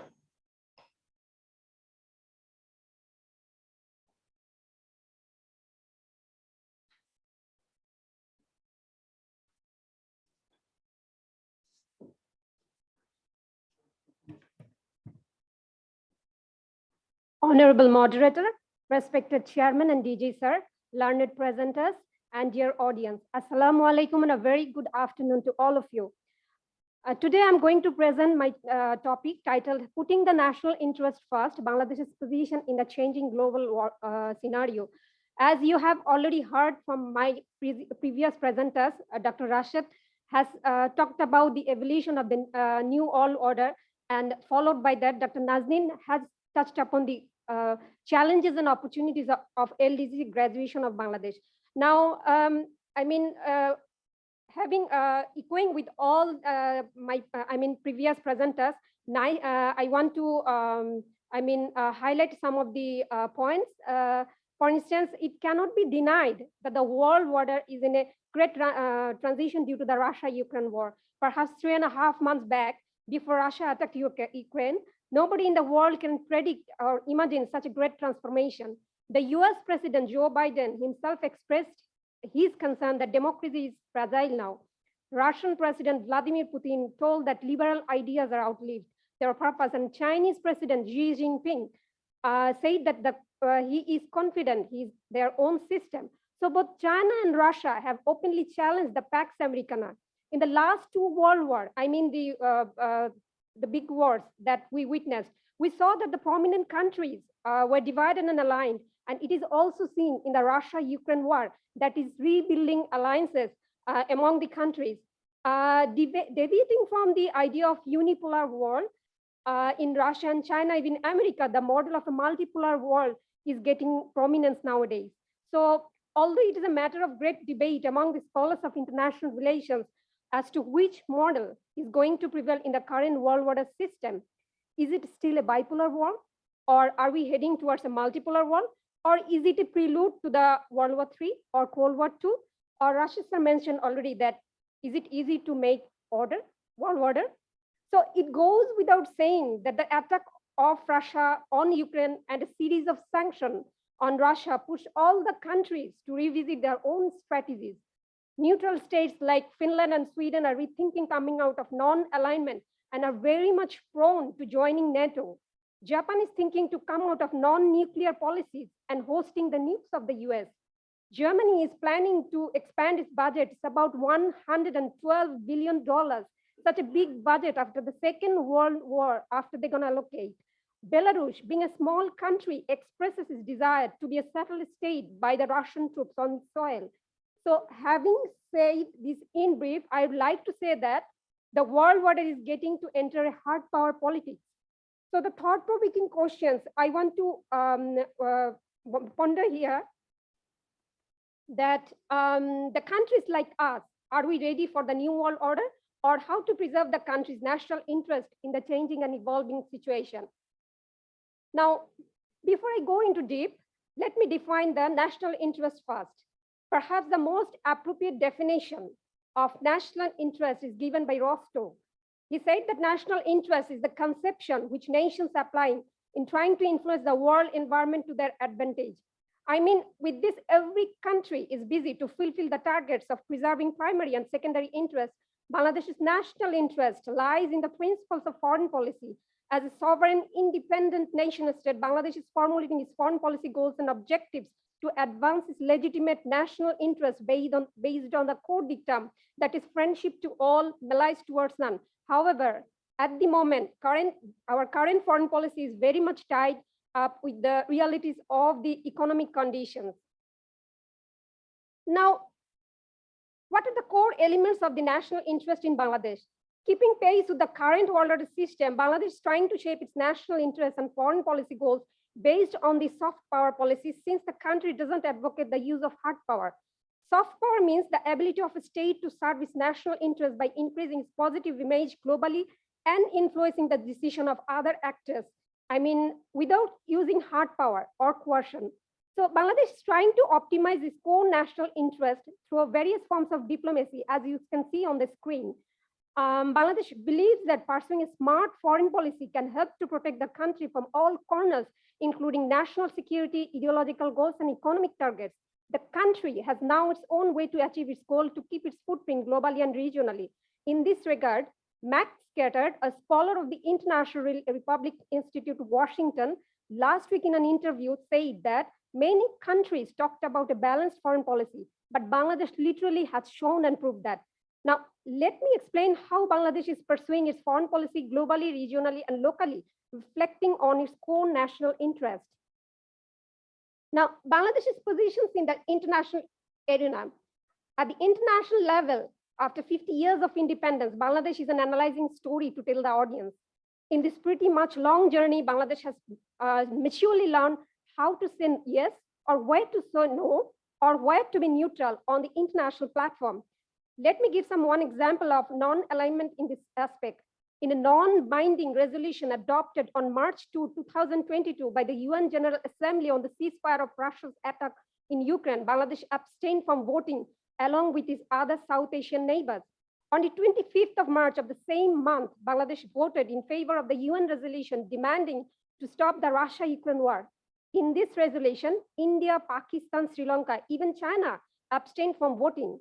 But Bangladesh voted in favor of considering the humanitarian ground, and this attempt has shown that Bangladesh is bold enough to formulate its foreign policy decision at the international level. Now, I want to flag another example of humanitarian diplomacy that Bangladesh has shown to the world community.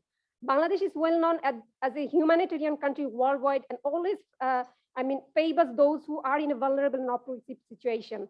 by showing full respect for fundamental humanitarian principles. And this has been reflected in the Rohingya crisis, in which the response of Bangladesh impressed the world community and enhanced its image despite having its own constraint on resources. Now, it's obvious that diplomacy has been the primary instrument to preserve the national interest nowadays. Apart from humanitarian diplomacy, peacekeeping diplomacy, climate diplomacy, and vaccine diplomacy are regarded as the soft power capacity of Bangladesh. And within the short period of time, perhaps I couldn't cover all those, but I want to give some of the glimpses of those. For instance, peace is the cornerstone of a country's foreign policy. Bangladesh believes in a culture of peace, and that's why the country is still the top 2 contributing country in the world. Quite often, Bangladesh becomes the headline of news to participate and contribute to the maintenance of global peace and security. The contribution of Bangladesh has been recognized several times by the UN by the UN Security Council even. So regarding climate change, Bangladesh, you all know that Bangladesh was a climate-prone country, and now it has been a powerful voice for the climate-vulnerable nations. Bangladesh believes that climate diplomacy means greater influence on international climate change policy and negotiation process. And Bangladesh has successfully chaired the Climate Vulnerable Forum, and most recently handed it over to Ghana. I mean, it's just last month. So Bangladesh successfully pursued its vaccine diplomacy even by making a balance between regional and extra-regional actors. Bangladesh is the top recipient of vaccine under the COVAX facility among all the low and middle income countries due to effective vaccine diplomacy. I want to touch upon the issues of cultural diplomacy a bit, because culture, I suppose, a diplomatic component. Cultural resources contribute to the foreign policy and promote national interest in numerous ways. It contributes to Bangladesh's economy through cultural tourism.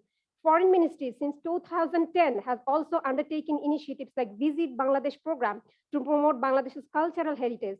The book that we launched in the morning today, I feel that is an example of cultural diplomacy, because this book we have prepared keeping in mind the foreigners and the foreign investors. Bangladesh's position in the regional arena. Bangladesh always opts for regional integration to optimize its national interest. Our foreign minister has said that Bangladesh pursues a value-based foreign policy. That is, we add value and we create value. Bangladesh doesn't want to lose anybody, and the country wants to make more friends in the years to come. Bangladesh's first priority is to immediate neighbors. Bangladesh has resolved the 7-decade-old land boundary issues with India, and the country has delimited the maritime boundary with both India and Myanmar by means of arbitration and application of the principle of international law. Bangladesh always opts for working under the umbrella of multilateralism, as our moderator has also touched upon this. The joining of regional and sub-regional organizations and processes such as SARC, BIMSTEC, and regional corridors like BBIN, BIN, BCI, and BRI are to pursuit of energy security and different way of regional connectivity within the geopolitical sphere. Another interesting area is the rise of Indo-Pacific, which my colleague is going to present after my discussion.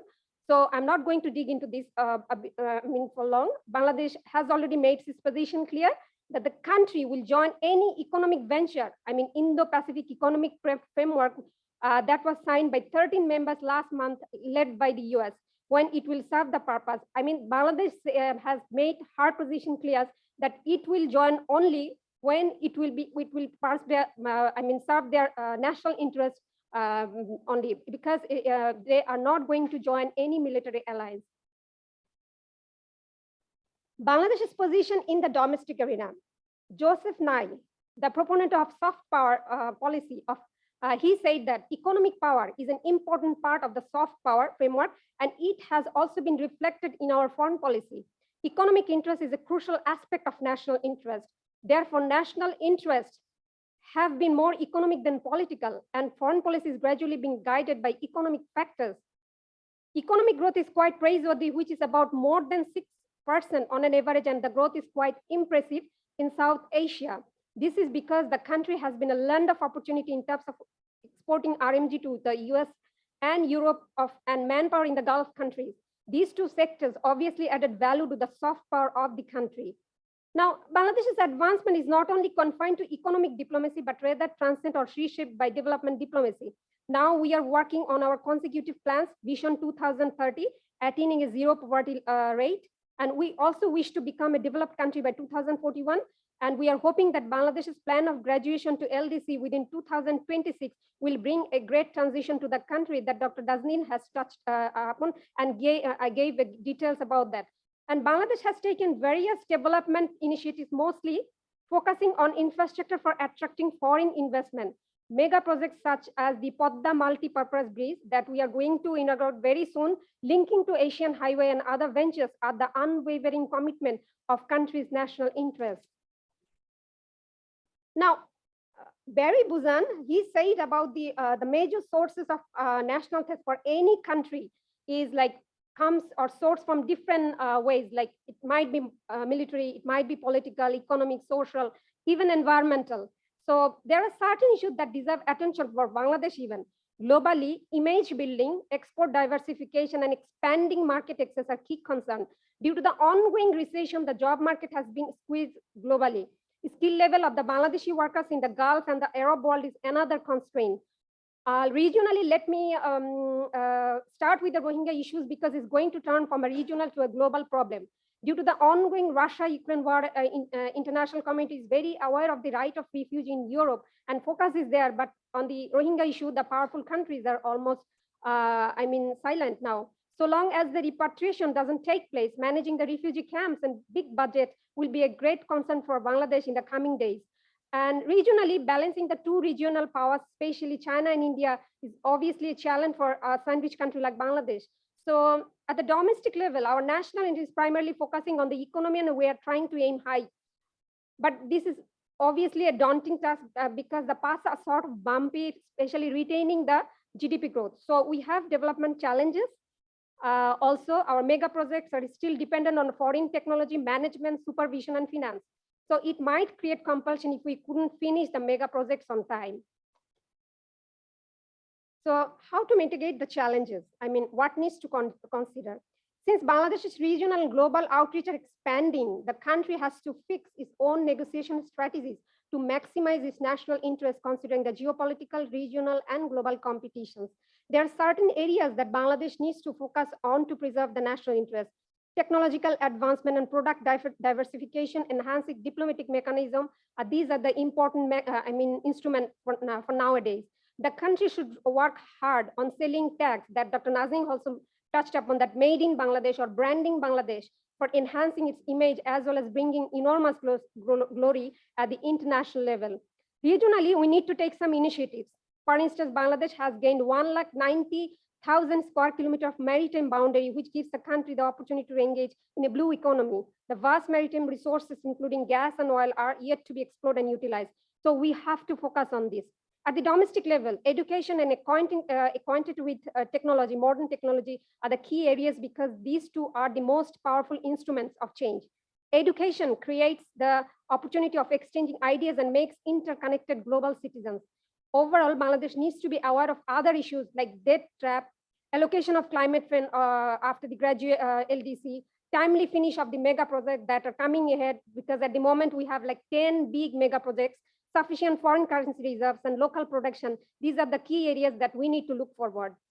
So at the conclusion, I wanted to say that, and I wanted to finish by using a quote from French philosopher Jean-Paul Sartre, who nicely wrote that when the rich wage war, it is the poor who die.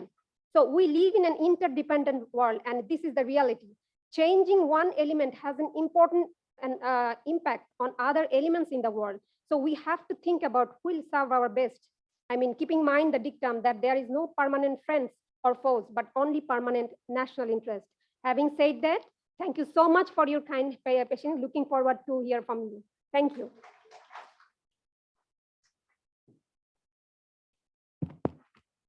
Thank you, Dr. Razia Sultana, for, I think, highlighting what our national interests are, where we are, and the areas of focus on diplomacy. And the six that you have listed, I think we are really at the very top when it comes to humanitarian diplomacy, peace diplomacy, and vaccine diplomacy. I think we have set examples for the world to follow. We see people being put on planes to go to Rwanda from the UK. Bangladesh would do never such a thing. We believe in humanitarian approach to a refugee situation. I think on climate diplomacy, much of it is not in our hands. We are a victim of the climate change, so we have to fight against very powerful polluters, as I put it very frankly. Cultural diplomacy, I think we have some ways to go. We still need to focus more, we need to highlight more. We have so much to show to the world when it comes to our culture, including our culinary culture. Public diplomacy, I think, still a major work in progress for Bangladesh. We have to focus more on public diplomacy. Sometimes we achieve more through public diplomacy than to government diplomacy. I'm glad you highlighted on multilateral diplomacy, because from the very beginning, we believed in the principle of safety in numbers for Bangladesh. And that is why Bangabandhu, as Prime Minister, first took us to the Commonwealth as early as February 1972. The next year, we were in the group of non-aligned nations. In 74, we entered the OIC and proudly became a full member of the United Nations system. So this is something that we have to continue to focus on. We cannot fight the adversaries alone. I think safety in numbers is the best approach for us. Energy diplomacy, I think, is something very, very important for us. Growing population, growing demands, and supply chains are not easily available. Thank you once again, Dr. Razia. I now give the floor to Dr. ASM Tarek Hussain Shimul, a research fellow at the BISS, and he will try to see how the constellation, the global constellation, is lining up in our region, beyond our region, in our greater region. We are in the Bay of Bengal littoral, and Bay of Bengal connects to the Indian Ocean and by extension to the Pacific. So this coupling, I think, is very, very important for us. Over to you, ASM Tarek Hussain Shimul, for your paper.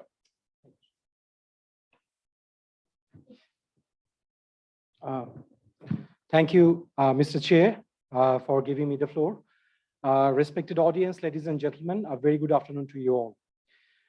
We have listened to very fascinating discussion previous to mine.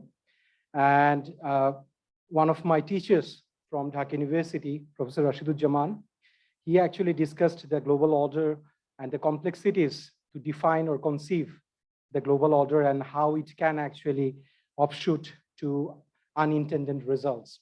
So today, the topic that I'm going to talk about is emerging constellations in the Indo-Pacific, foreign policy predicaments for Bangladesh.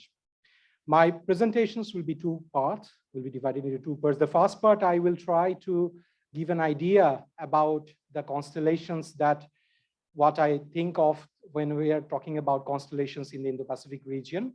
And in the second part, I will try to address some of the foreign policy issues that might be affected due to these emerging constellations that we are experiencing now in these days.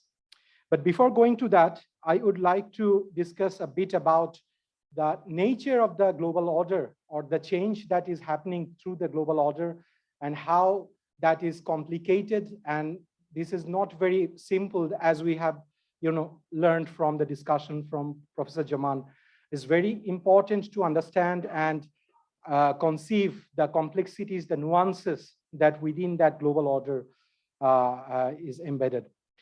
So the first change or the nature that we are seeing now, that from colonial period, now we are seeing in the colonial period, it was empire building.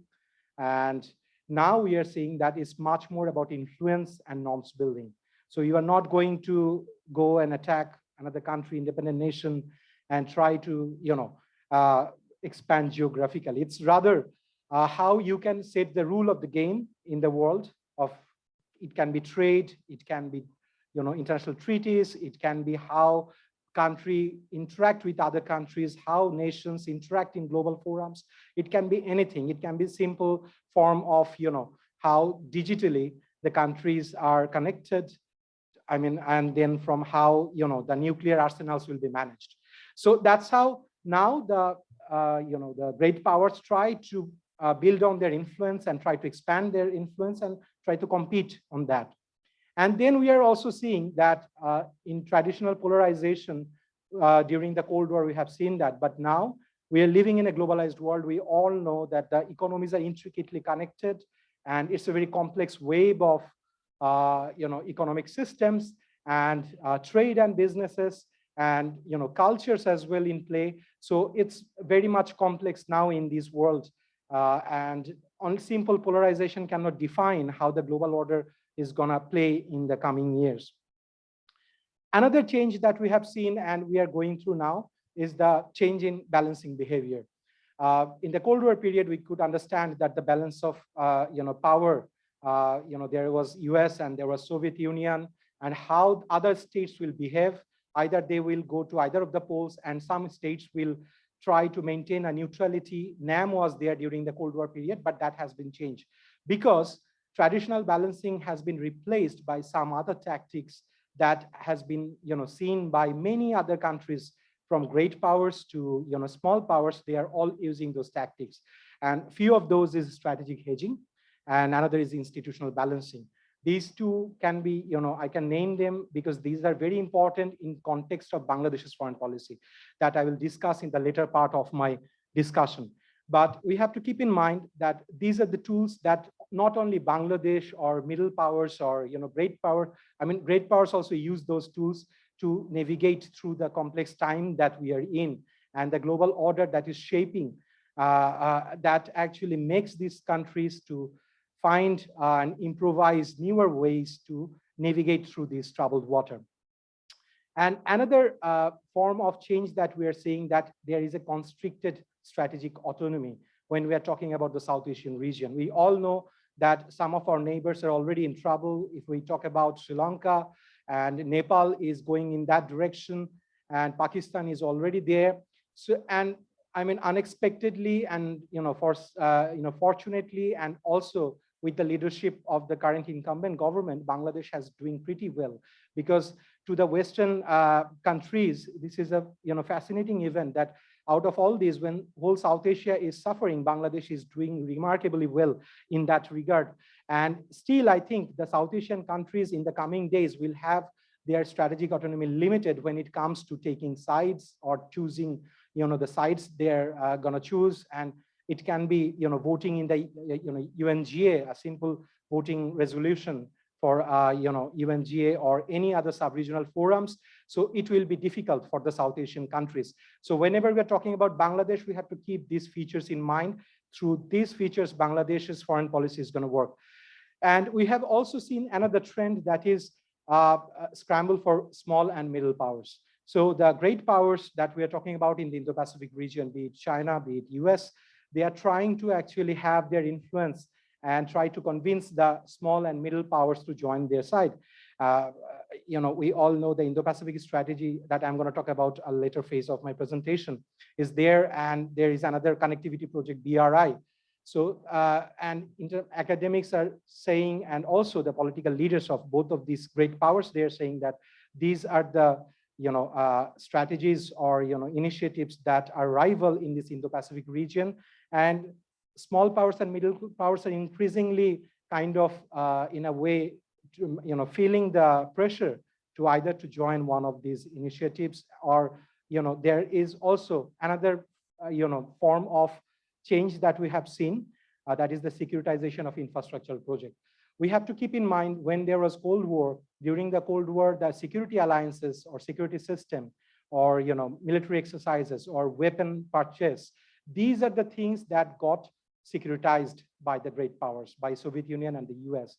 But now in this current feature of this time that we are seeing, since the BRI was conceived, we are seeing that increasingly any kind of infrastructure, mega structure project that can be port building, that can be road building, that can be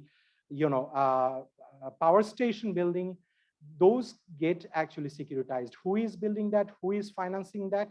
That actually gives a signal to the global community that you are with whom. And that respect, I think Bangladesh did remarkably well, and I will discuss that in the later part of my discussion. So now, when I'm saying constellations, why I'm saying constellations? In trying to conceive Indo-Pacific and the connect and all the groups that is emerging, popping up in this region, is very difficult to put them in single bracket and name them. So I tried to think about a name that can actually, kind of bracket them together. And still, we have to remember that there are huge diversity in this one bracket. I will talk about the four. The first one is the connectivity project.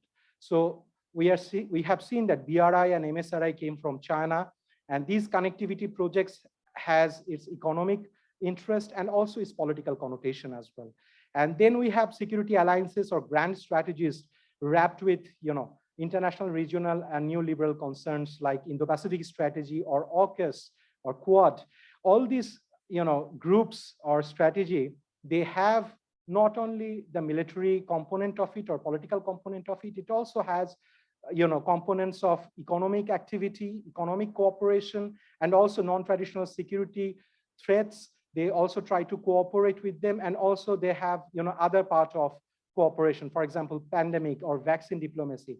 So although it's a political grouping or military grouping, it has that kind of, areas so that it can actually, accommodate other small powers to their side. And then we have the third kind of groups, that is the banks, the economic platforms, or the trade blocs that we are talking about.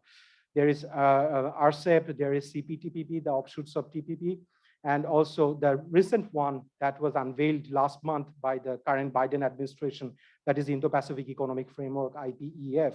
And of course, there is the Chinese funded bank, the Asian Infrastructure Investment Bank, through which China support the BRI projects. So these are another group, kind of, the economic wing of those grand strategy that we are talking about, or the political grouping that we are talking about. And finally, another very interesting trends that we are seeing, and scholars in international relations or commentators, they are terming this as mini-lateral. We all know about the multilateral organizations, but multilateral organizations have its pros and cons. One of the weakness of multilateral organizations is there are many member states, and they all need to, agree on something, and it's very difficult to work on a particular, issue.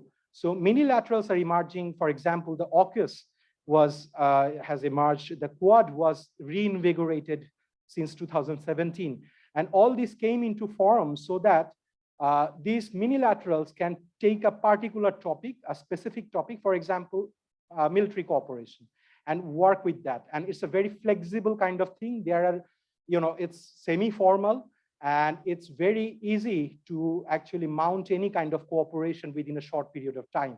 You do not need consensus of, for example, 50 countries to do that. You have typically 3 to 6 member countries in a multilateral organization, and things can get done within very short period of time.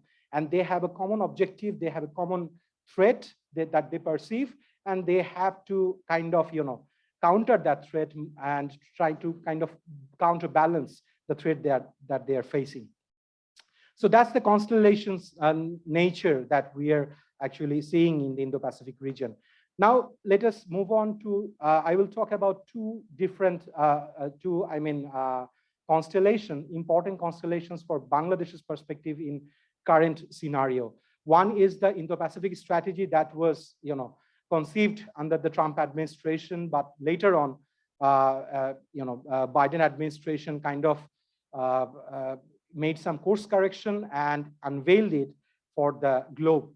And under that, by the IPS, what is very interesting, I will try to attract your attention to an interview that Admiral John C. Aquilino, the commander of the Indo-Pacific Command, in April 2022, gave an interview in Australia when he was meeting with some Australian top military officials there. And in his interview, he said that the idea of this new IPS under Biden administration was to working more closely with allies and partners to counter China. So the threat is specific in this regard. China is the threat, and the idea of this new kind of Biden's IPS is to strength of allies and partners to deliver integrated deterrence and prevent conflict here in the Indo-Pacific. And they also try to modernize the alliances and working with regional organizations to strengthen democratic institutions and building a new economic framework. So during that IPS, they promised to deliver a new economic framework, because what critique was saying that BRI actually have that kind of fund to meet the demand of many of the countries within Indo-Pacific region which need infrastructural development and for their economic development. But Indo-Pacific strategy that was prescribed under Trump administration, it doesn't have or didn't have any kind of economic framework that can match China's BRI. So to rectify that problem, Biden administration during that time said that they will actually unveil a new kind of economic framework that can match China's BRI or MSRI connectivity projects. So with that, there was another thing that I want to draw your attention to. During the Trump administration, we all know that US actually lost its kind of leadership role and, or relinquished its leadership role that US used to possess. But when Biden came, Biden tried to mend that weakness and try to kind of reinvigorate its alliances with NATO, with Taiwan, with Japan, with Australia, and try to kind of, assure these middle powers and its allies that US is there to provide security and US is there to kind of, work with these countries against any kind of threat that China possesses in the Indo-Pacific region. But there is another interesting thing. That is, unlike the Trump's IPS, under Biden administration IPS, and Biden himself actually mentioned that it doesn't want conflict with China. It just wants to manage the competition with China. So the thing is, the mean is competition, but not the end, because it's very important that whenever you are competing for sake of competition, it might actually go towards conflict, and that will be devastating. And that will create the disorder that our first speaker actually talked about. So there were some guardrails in this strategy that can actually avoid the competition veering into conflict. And another important thing from this IPS is there is not only the member countries, there is also options for partner countries. So if you are not part of IPS totally, but you can, of course, you can contribute as the partner country. So that is another feature of this IPS. And there is another critique of this IPS, that is, it is heavy on military presence, but light on economic engagement. That was the basic critique of the last IPS and this one as well. And we will see that in the Indo-Pacific Economic Framework, IPEF, that was unveiled last month in Tokyo by President Biden, what if that IPF actually can mend that weakness. The 4 pillars that IPEF that was unveiled, one was supply chains resilience, data management, corruption and money laundering, and free and fair trade in the Indo-Pacific. I mean, the Chinese reply regarding the IPF, we all know very well that China didn't actually think that this was a non-political and innocent economic project that the US is preaching. Rather, I mean, the China, in fact, made some, we have seen that the caution was made for Bangladesh, cautionary advice that Bangladesh should think about its national interest before joining in any kind of initiative such as this. And our foreign minister actually talked about this as well, in front of the journalists, that Bangladesh is considering and seeing what is it about, and Bangladesh will only decide on its national interest, I mean, very wisely. So right now, what IPEF offer, it doesn't offer any kind of trade policy or trade liberalization. That's for one, what TPP used to offer. Because TPP used to offer, greater access to the US market, but IPEF doesn't offer that. So that's, cons when it comes to this project. So that will be very frustrating for the countries, those were actually anticipating, especially the ASEAN countries and also countries from the South Asia, that it would have a greater kind of access to the US market. That is not going to happen. And if we look at the members so far who actually decided to join this program, 7 out of 10 ASEAN members are joining that, 4 Quad members, and there is US and there is, I think, South Korea and another country. So it's 14, 15 member states are actually, and they roughly, have 40% of the world GDP, and they control the 40% of the world GDP. So it will be a huge economic framework in terms of all these countries that it has. But in the near future, we will see whether without any kind of trade policy or trade liberalization or any kind of goodies that it should have offered, whether it will be successful or not.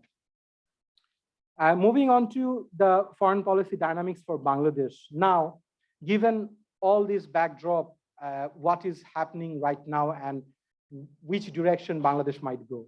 We all have heard the three presentations, and we understand that our strategic importance within South Asia and beyond South Asia globally has grown many folds. And we have come a long way from bottomless basket, quote unquote, that was, dubbed by Henry Kissinger. But the thing is, now, if we look at Bangladesh's foreign policy principle, the famous dictum that was actually made by our great leader Bangabandhu, that was friendship to all and malice towards none, that has served very well during the Cold War period. And if we look at the foreign policy trends that we are seeing right now, still, I think Bangladesh has done pretty well, remarkably well, if I may say so, considering our South Asian neighbors, because we are actually successfully hedged through in the last decade, and we are still trying to do that. In fact, Bangladesh, I think, is one of those rare countries where in an infrastructural project or power project, countries like Japan and China cooperated together. And that's a very important thing when you look at how the diplomatic game has been played by Bangladesh. That was, I think, one of the cornerstone of Bangladesh's foreign policy in the last decade. We have hedged well, but the thing is, we have to be very careful because with, when I'm talking about the limited strategic autonomy, we can understand very well what happened in the UN resolution regarding the Ukraine and Russian war. And so there will be some difficult times for Bangladesh and patchy road ahead. So we have to maneuver through that. That's very important to understand. But I think the policy that we have followed since the independence is the multilateralism. And that's kind of the breeding space for small powers and middle powers. Throughout the Cold War period and following the Cold War period as well. Bangladesh was offered to join allied forces, to join the wars in Iraq and Afghanistan. Bangladesh didn't do that. And Bangladesh always maintained that without UN umbrella, Bangladesh will never send its troop. And we are one of the top troops contributing countries in the UN. And Bangladesh has played that well. Any kind of countries which are actually putting their respect for international law and international norms are, because, it needs security, it feels secured through those norms and laws. But the thing is, we have to also remember that increasingly we will see the contestation of national interest and also the norms or international laws. That will get difficult in the coming days. Let me explain what I'm trying to mean about that. If we look at the US or Russia or China or any other great powers, you will see that they always have a principled approach towards any kind of humanitarian problem or any kind of war or anything. So they have to justify their actions, right? So they first try to justify that with international law, that they're within the law to do this or do that. So norms comes first, but increasingly we will see that national interests are taking, precedence over norms, because we have seen that in terms of Rohingya crisis as well. Because we always actually get kind of perplexed when we think that why not international community and many of our strong friends didn't actually provided or extended us the strong support that we needed during the 2017 influx. But we have to remember that increasingly international norms will be undermined when it comes to in competition with national interest.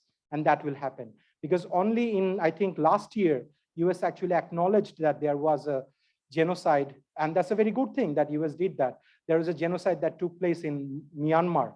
And international community is also trying to realign themselves with in regard to their national interests. So that will be another, tricky path that we have to remember when we are dealing with international community and, developments like that. But the thing is, we have the development imperatives in our mind. We need the much needed investment in our country to kind of propel the economic growth rate that we are having for the last 2 decades, and or if we just want to sustain that. So to do that, we have to actually formulate our foreign policy in a way that will give the signal to all the great powers that Bangladesh is a responsible player in international forum, and Bangladesh wants to take more responsibility. And with its grown stature, Bangladesh will be much more vocal in many multilateral forums, and we have seen that in recent times that is happening just right like that.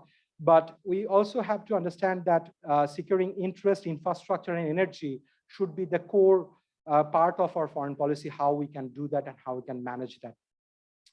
And I also would like to conclude my presentation with the one idea that is, has been discussed in many parts of Indo-Pacific. That is the countries which doesn't have kind of global ambition for, set the rules of the game, or for example, becoming a great power. They don't actually matters when it comes to international relations, or when it comes to try to kind of set the fate of this region. But that has to be changed. Because if you look at the Indo-Pacific regions, there are so many small powers and medium powers who are the stakeholders in this region. And there should be a kind of indigenous vision for this region. What we want as member or resident states of this region in the next 10 years or 20 years, that has to be, come through from these countries. Otherwise, this will be a region that will be, played with war and conflict or competition, whatever you say, by the great powers. That has to be changed. Our voices has to be heard as well. So thank you so much for your patient hearing. I hope I didn't take much time. Thank you.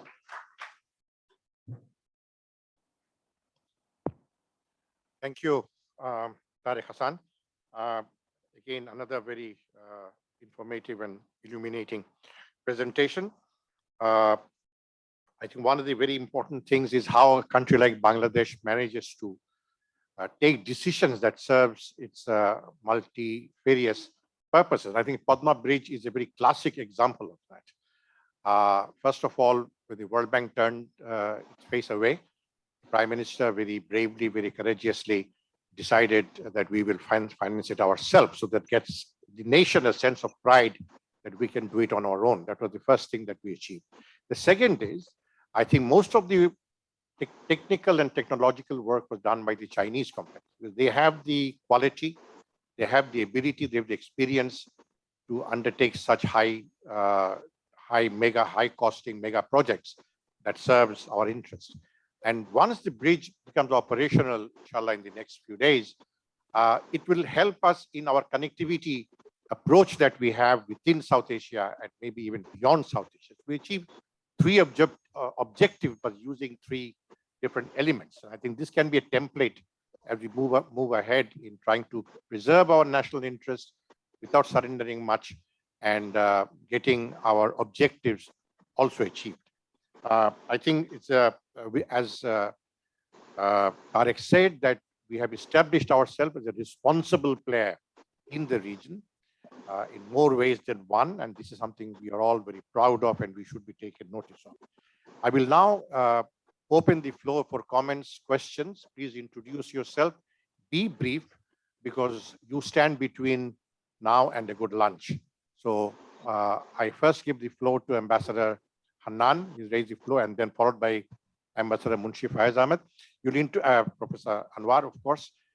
Please ask the question, introduce yourself, and we'll take a cluster of questions, and then depends who from the stage will respond to that. Thank you very much. The floor is open. Hanan, you have the mic. Thank you, sir. It's definitely a very, I must say, a very interesting and excellent kind of presentations by all 4 scholars. My first question is to first speaker. What is the nature and scope of rebirth? What is the nature and scope of rebirth? Every birth has a pain. The birth of liberal order. And where is Bangladesh? Second question, the lady, Dr. Nazni is not here, but I wanted to say that in the main stakeholder of graduation process is the private sector. I found the private sector a smooth transition strategy coordinated by ERD. Private sector mechanism is missing. So who will ensure the competitiveness, diversification, and standardization? And I don't know who is doing what. All government bodies are linked with UN system. Third question to Tarek. Having tremendous global exposure of our economy, that's a $50 billion export, 45 billion is with European Union, US. So then, how you think of that, how long you will go with the hedging in foreign policy? How much you can stretch? Or should Bangladesh have an initiative in mind to create a new mechanism for its own positioning as a kind of a group of leaders? Thank you. Thank you, Anand. Ambassador Munshi Faiz Ahmed, you have the floor. Thank you, sir. I need my glass.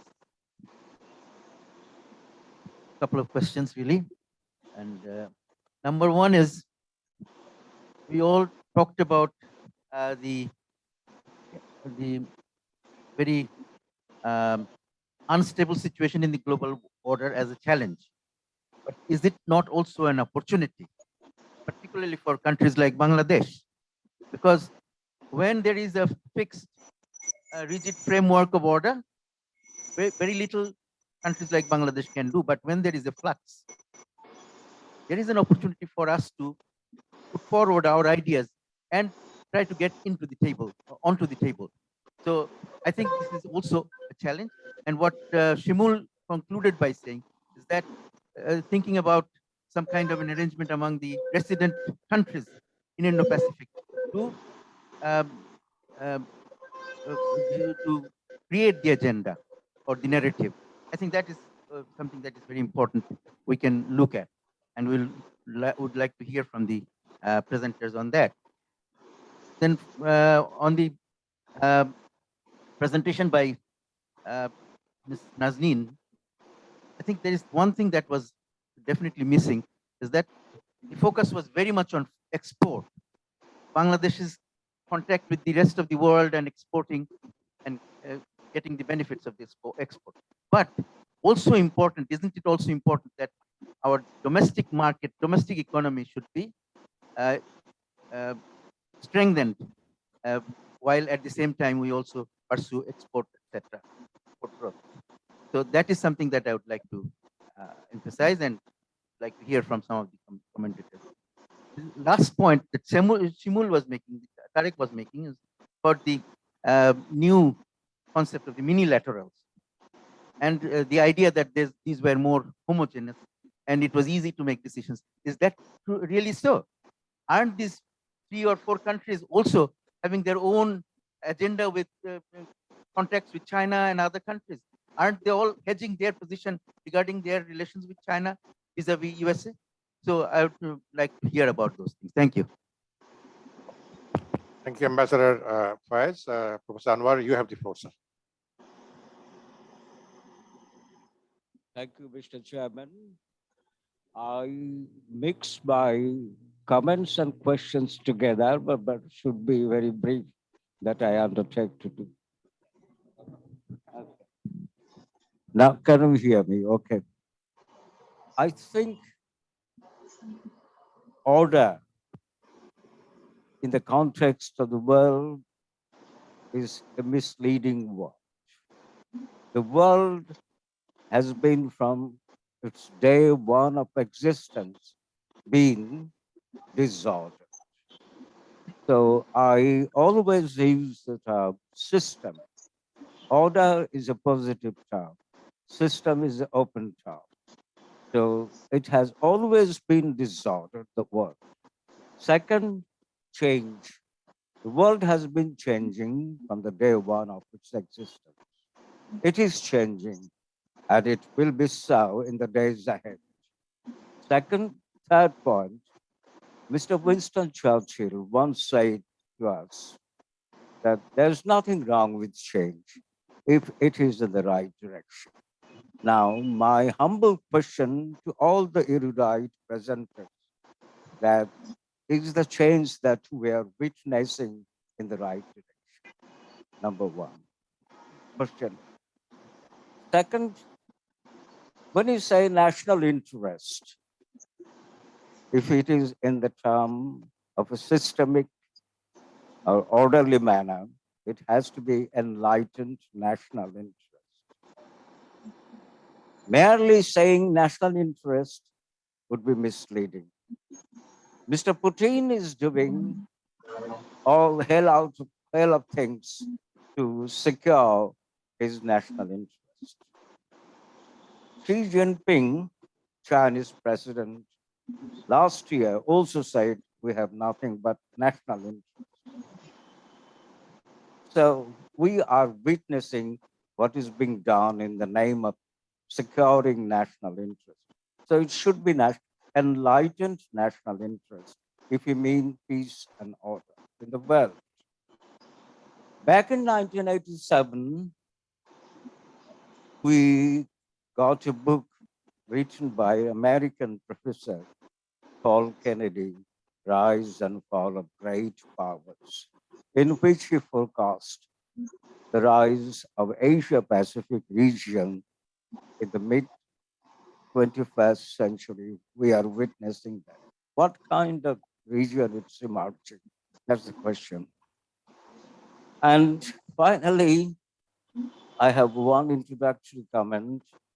Professor Arnold Toynbee, back in 1962, completed producing his 4-volume book on history of civilization, wherein he came up with a theory, challenge and response. There will always be challenges, but the point is that how we are going to respond to those challenges. So we have challenges right now, as it had been so from the very beginning of the world. Now, and finally, and then the next question about Dr. Nazneen's paper. Well, I might sound like a Cassandra if I say that I do not have any faith in the capitalist system of computing a nation's advancement, like per capita income or GDP, etc., etc. So by using this capitalist yardstick, are we actually progressing? For example, we have 4 people on the podium with varying levels of income, but per capita income will be computed by averaging the incomes of all the 4 persons. Mr. Chairman would be the richest person, and the rest would be not as rich as him, but an average would come to be a high figure. But the point is that one of the persons sitting on the podium might be very poor, but he or she would be included in that bracket of per capita income. So that's misleading, absolutely misleading, especially when we have seen over the last decade or so in Bangladesh growing up inequality. 60 to 70% inequality persists in Bangladesh at the moment. And the 3 budgets of Tajuddin Ahmed and 1 budget by Dr. A.R. Malik did contain suggestions, philosophical directions towards lowering income inequality. But ever since then, right up to now, we have not seen anything like this. So inequality is growing, alarming. So in that case, the so-called graduation of Bangladesh does mean something to me, but it doesn't absolutely mean anything to me. And I have the 3rd paper, by Razia Sultana. Well, I have one question to her.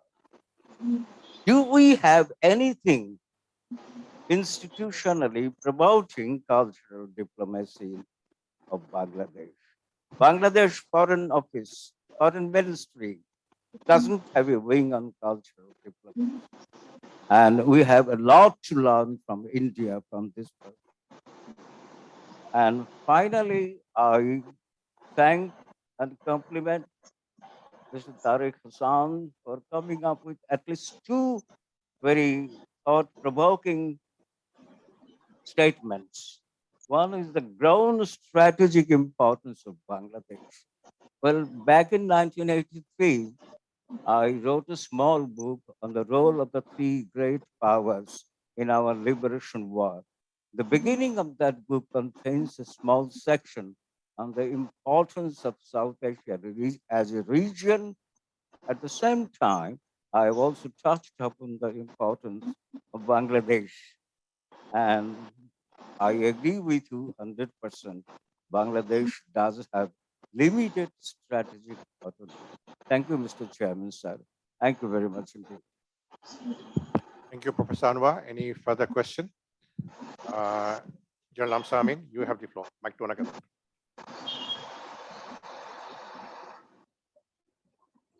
Thank you, Mr. Chair. I have three very small questions since the lunch is waiting.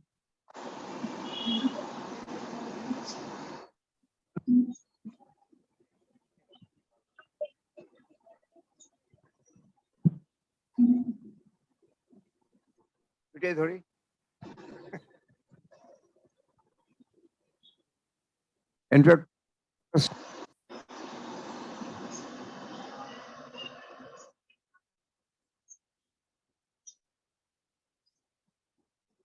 I have three small.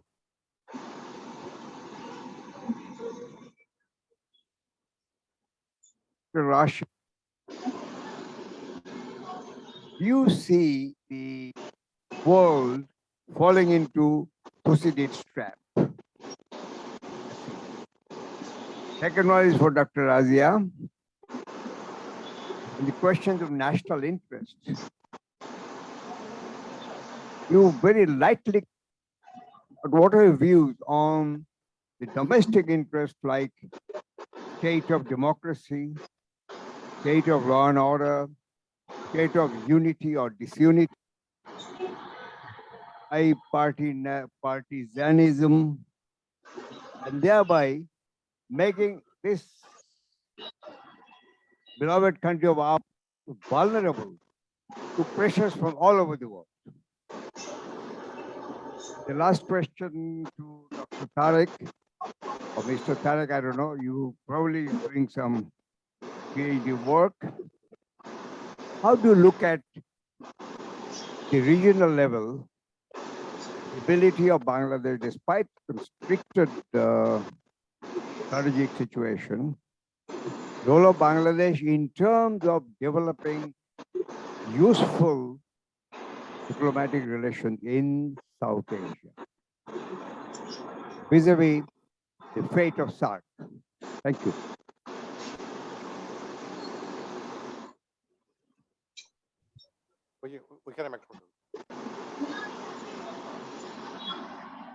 This will be the last but one question, and then we'll try to answer. Thank you, Mr. Chairman. I was just wondering to know about the critical factors related to hegemony in terms of modern history, in terms of world power. Thank you. Question goes to Professor Rashid. Thank you. Before I, one last question.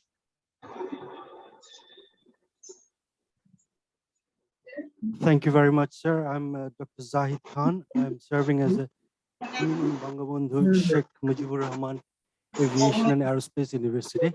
A very enlightening presentation, and as sir has already warned, this could be, I'm standing between contemptuous lunch.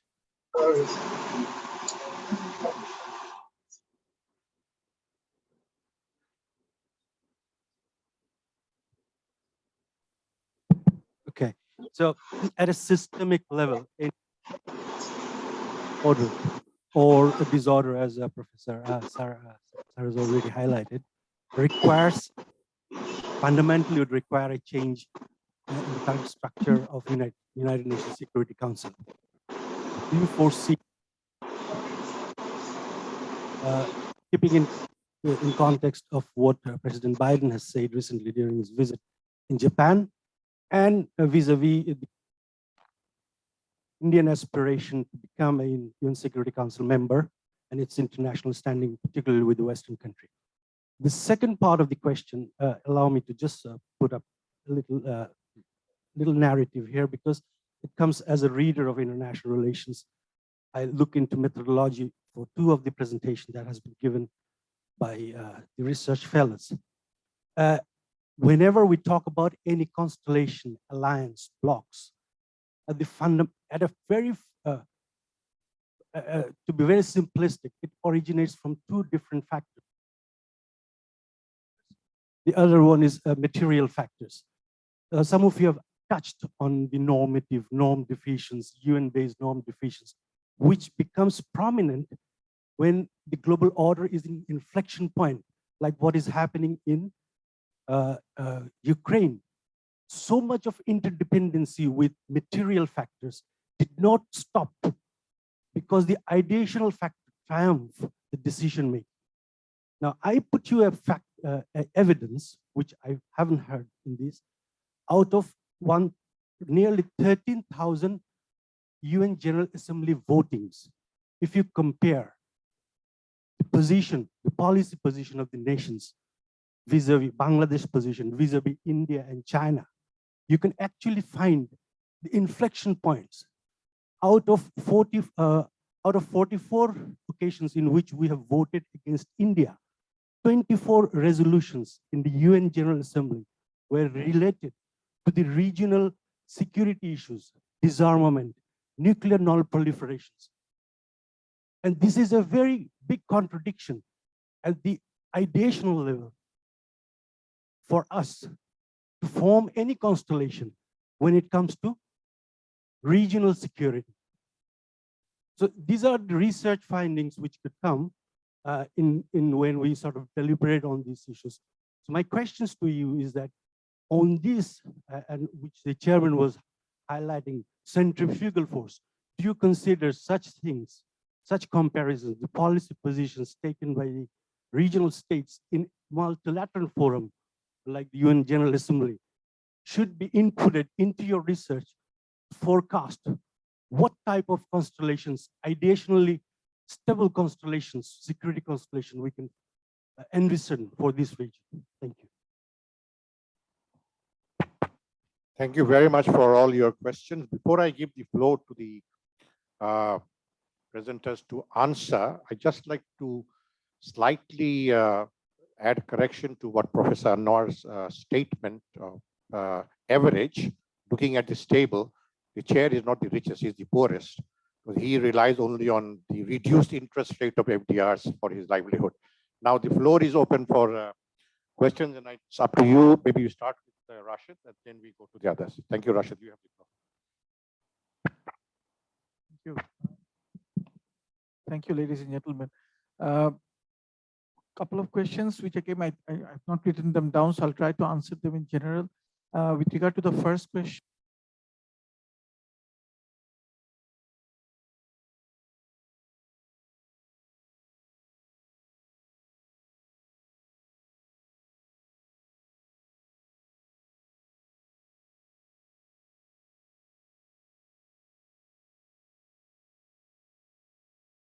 with regard to the expansion of NATO, for example, West European countries, others with different interests, they have come together.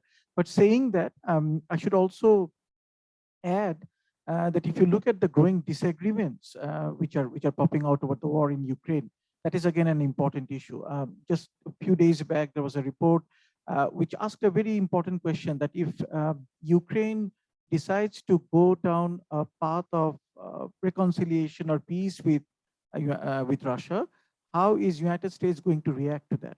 So in other words, there is this big question that can Ukraine really act on its own, and what will that mean for United States?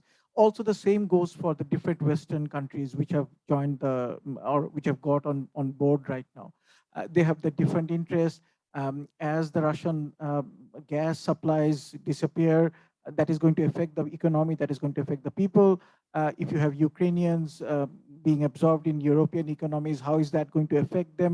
So these questions are there. So my take on the questions which have come up is along these lines, that I really do not know that whether we are heading for a liberal world order, whether we are heading for a realist world order. And that is what I think I was trying to make in my presentation, that the problem when we talk about a global order right now is that we really do not know. We are in a flux. And that is why I started off with Gramsci's quotation, that we are having these morbid symptoms. And the difficulty is that when we are asked to chart a navigation route, which is going to take us over the years, that is where the problem ultimately comes up, because we really do not know exactly what the destination is, what type of choppy waters are we going to see in the days ahead. So I think this is something which I tried to discuss in my presentation. The question of Bangladesh falling into a Thucydides trap, my focus was more on great powers and they coming up with a sort of a Peloponnesian war. The problem is that as the Athenians told the millions that when big powers fight, you cannot simply say that I'm neutral. You have to join us, and whatever we say, you have to accept that. Unfortunately, that goes for most of the countries of the world.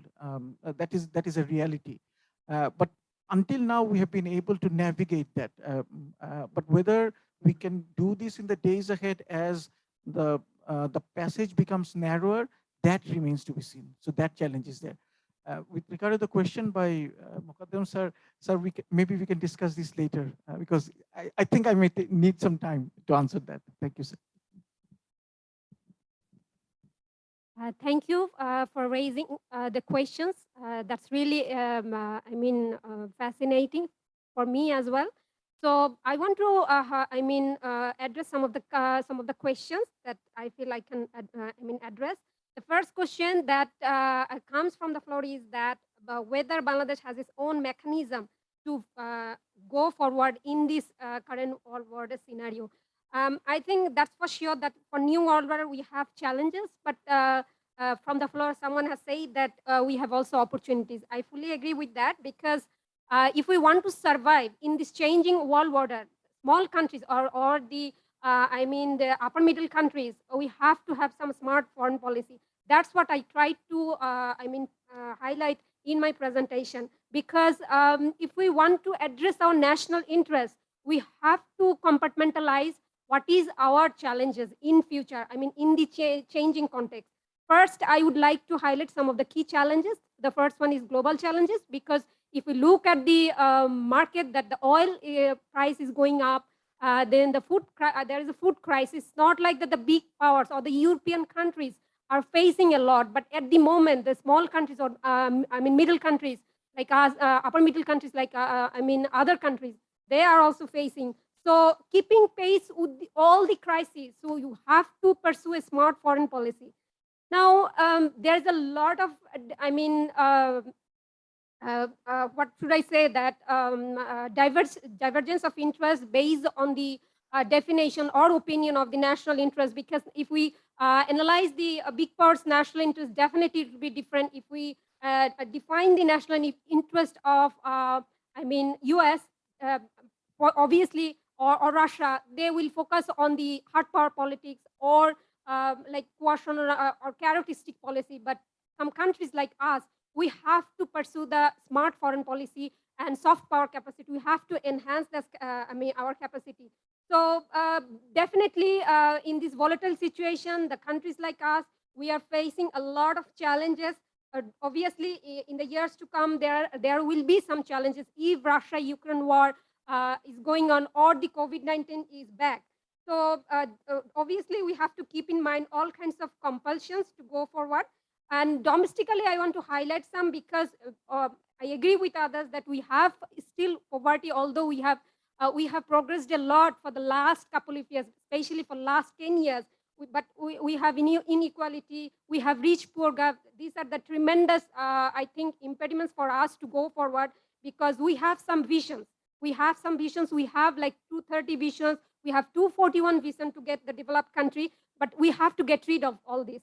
Some of the things I want to highlight here, because I found that globally, regionally, or domestically, there are a lot of barriers. I want to highlight some regional barriers as well, because we have to face the regional powers like India and China.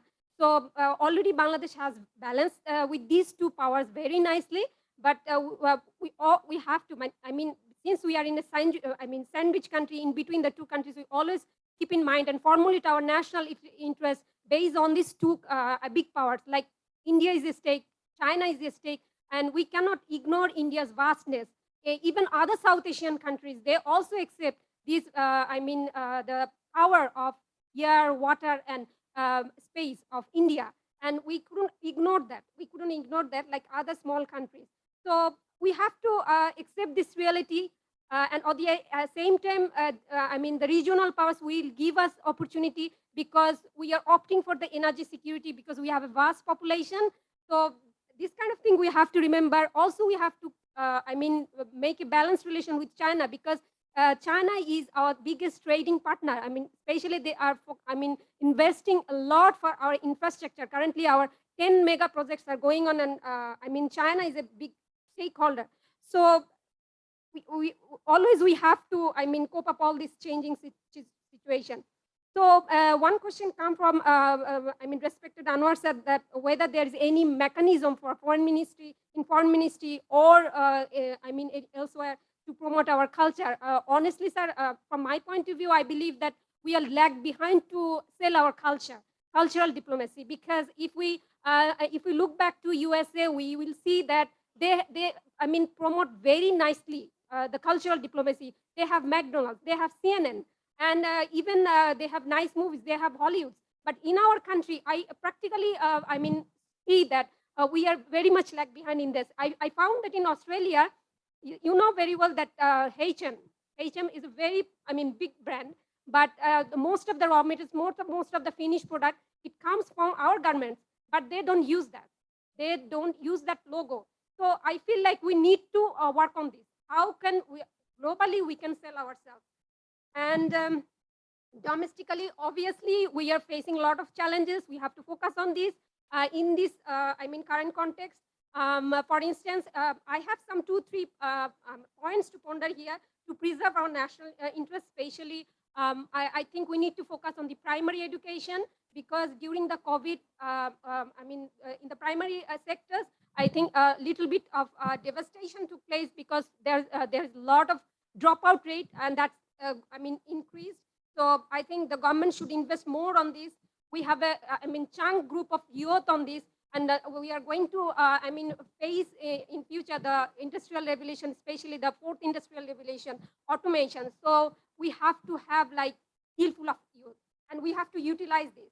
Definitely, technological in the, in the coming world, technology will be a great factor if we don't cope up with this changing scenario. One question come from the whether I missed out, democracy, bipartisan, and this kind of issue when addressing national interest. I think, yes, obviously, our government also try to promote the political values, but in a different way, because nowadays government is trying to pursue the equal rights of women, other issues like we want to sell that how to promote peace and tranquility, and we want world peace, these sort of things. So Bangladesh also trying to work on this, but maybe gradually in the coming year they will. I suppose that they will emphasize and focus on more these things. Having said that, I think that's it from my side. Thank you, sir.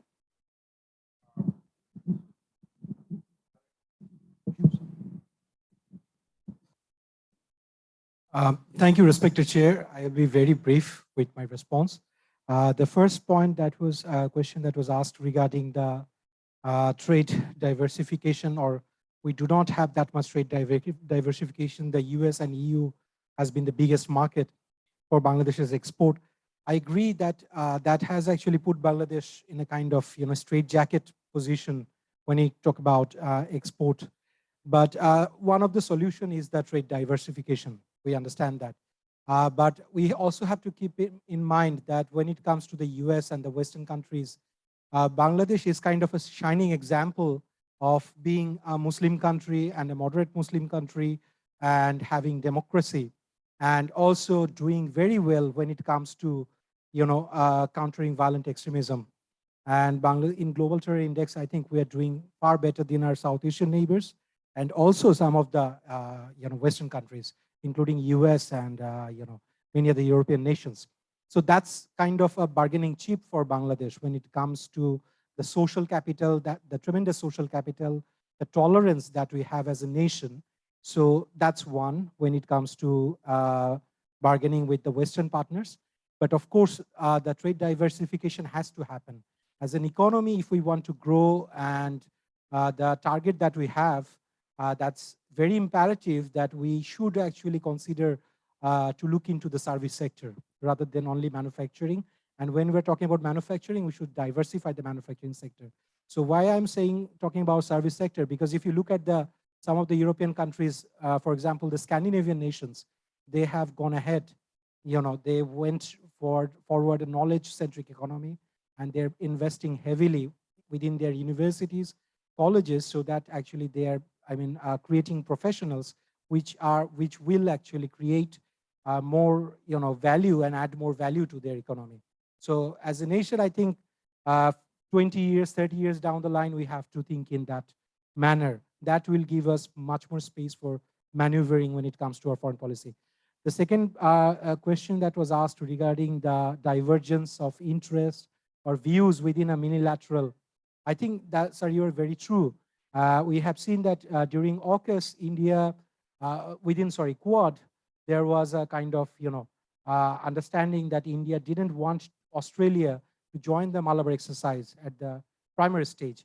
Later, that was resolved.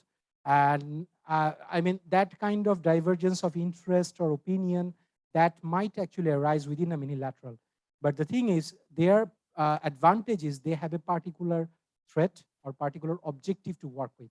So whenever you have a specific target, specific threat, or specific objective, and all these countries are on board in a kind of informal manner. Sure.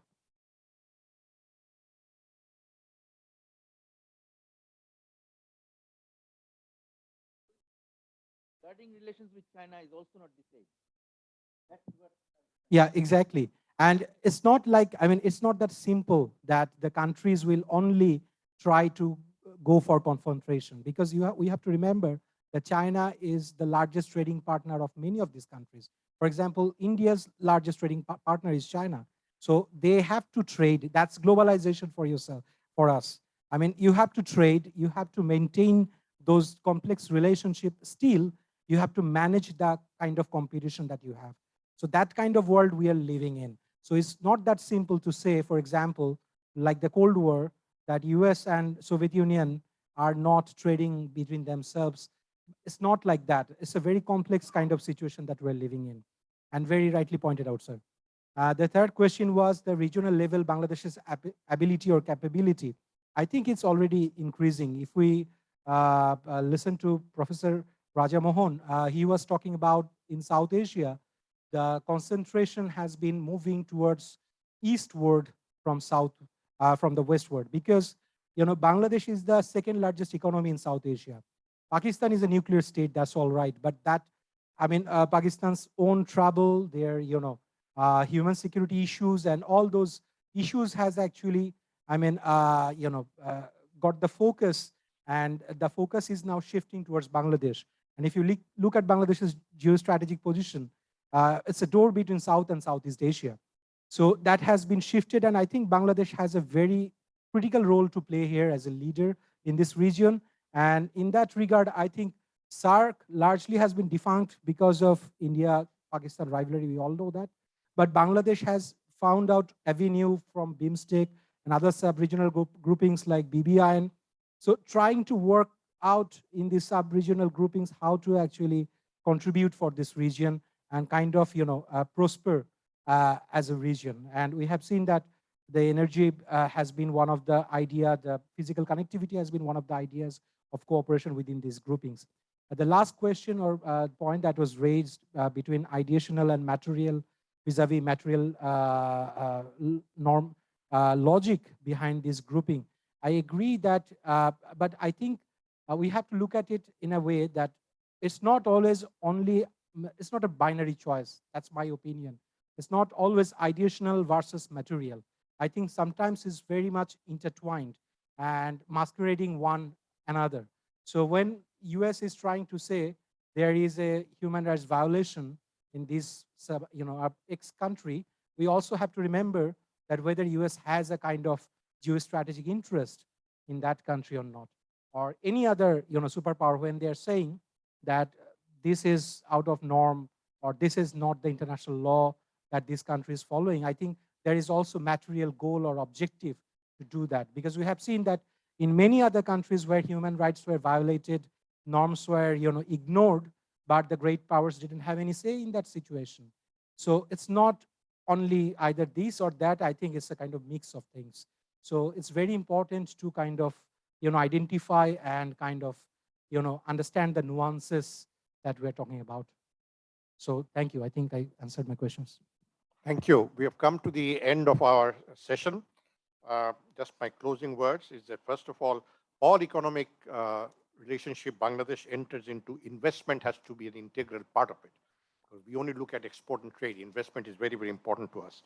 The Rohingya issue, unfortunately, is becoming impediment in the sense that, on the one hand, we want to close our relations with ASEAN, but the Rohingya issue does not allow that, because most of the ASEAN countries will not take Bangladesh's side when it comes to the Rohingya issue.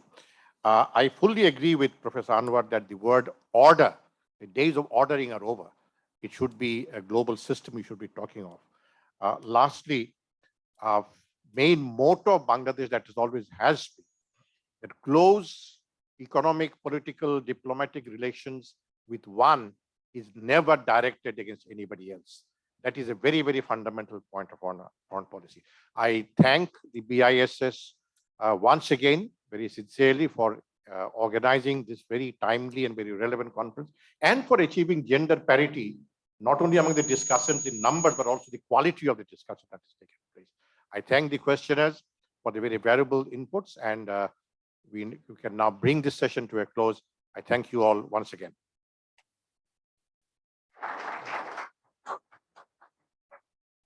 Ladies and gentlemen, may I now kindly request you to join us for lunch. The lunch is arranged at the lobbies. Our BIS faculty will guide you to the designated lunch locations. Thank you.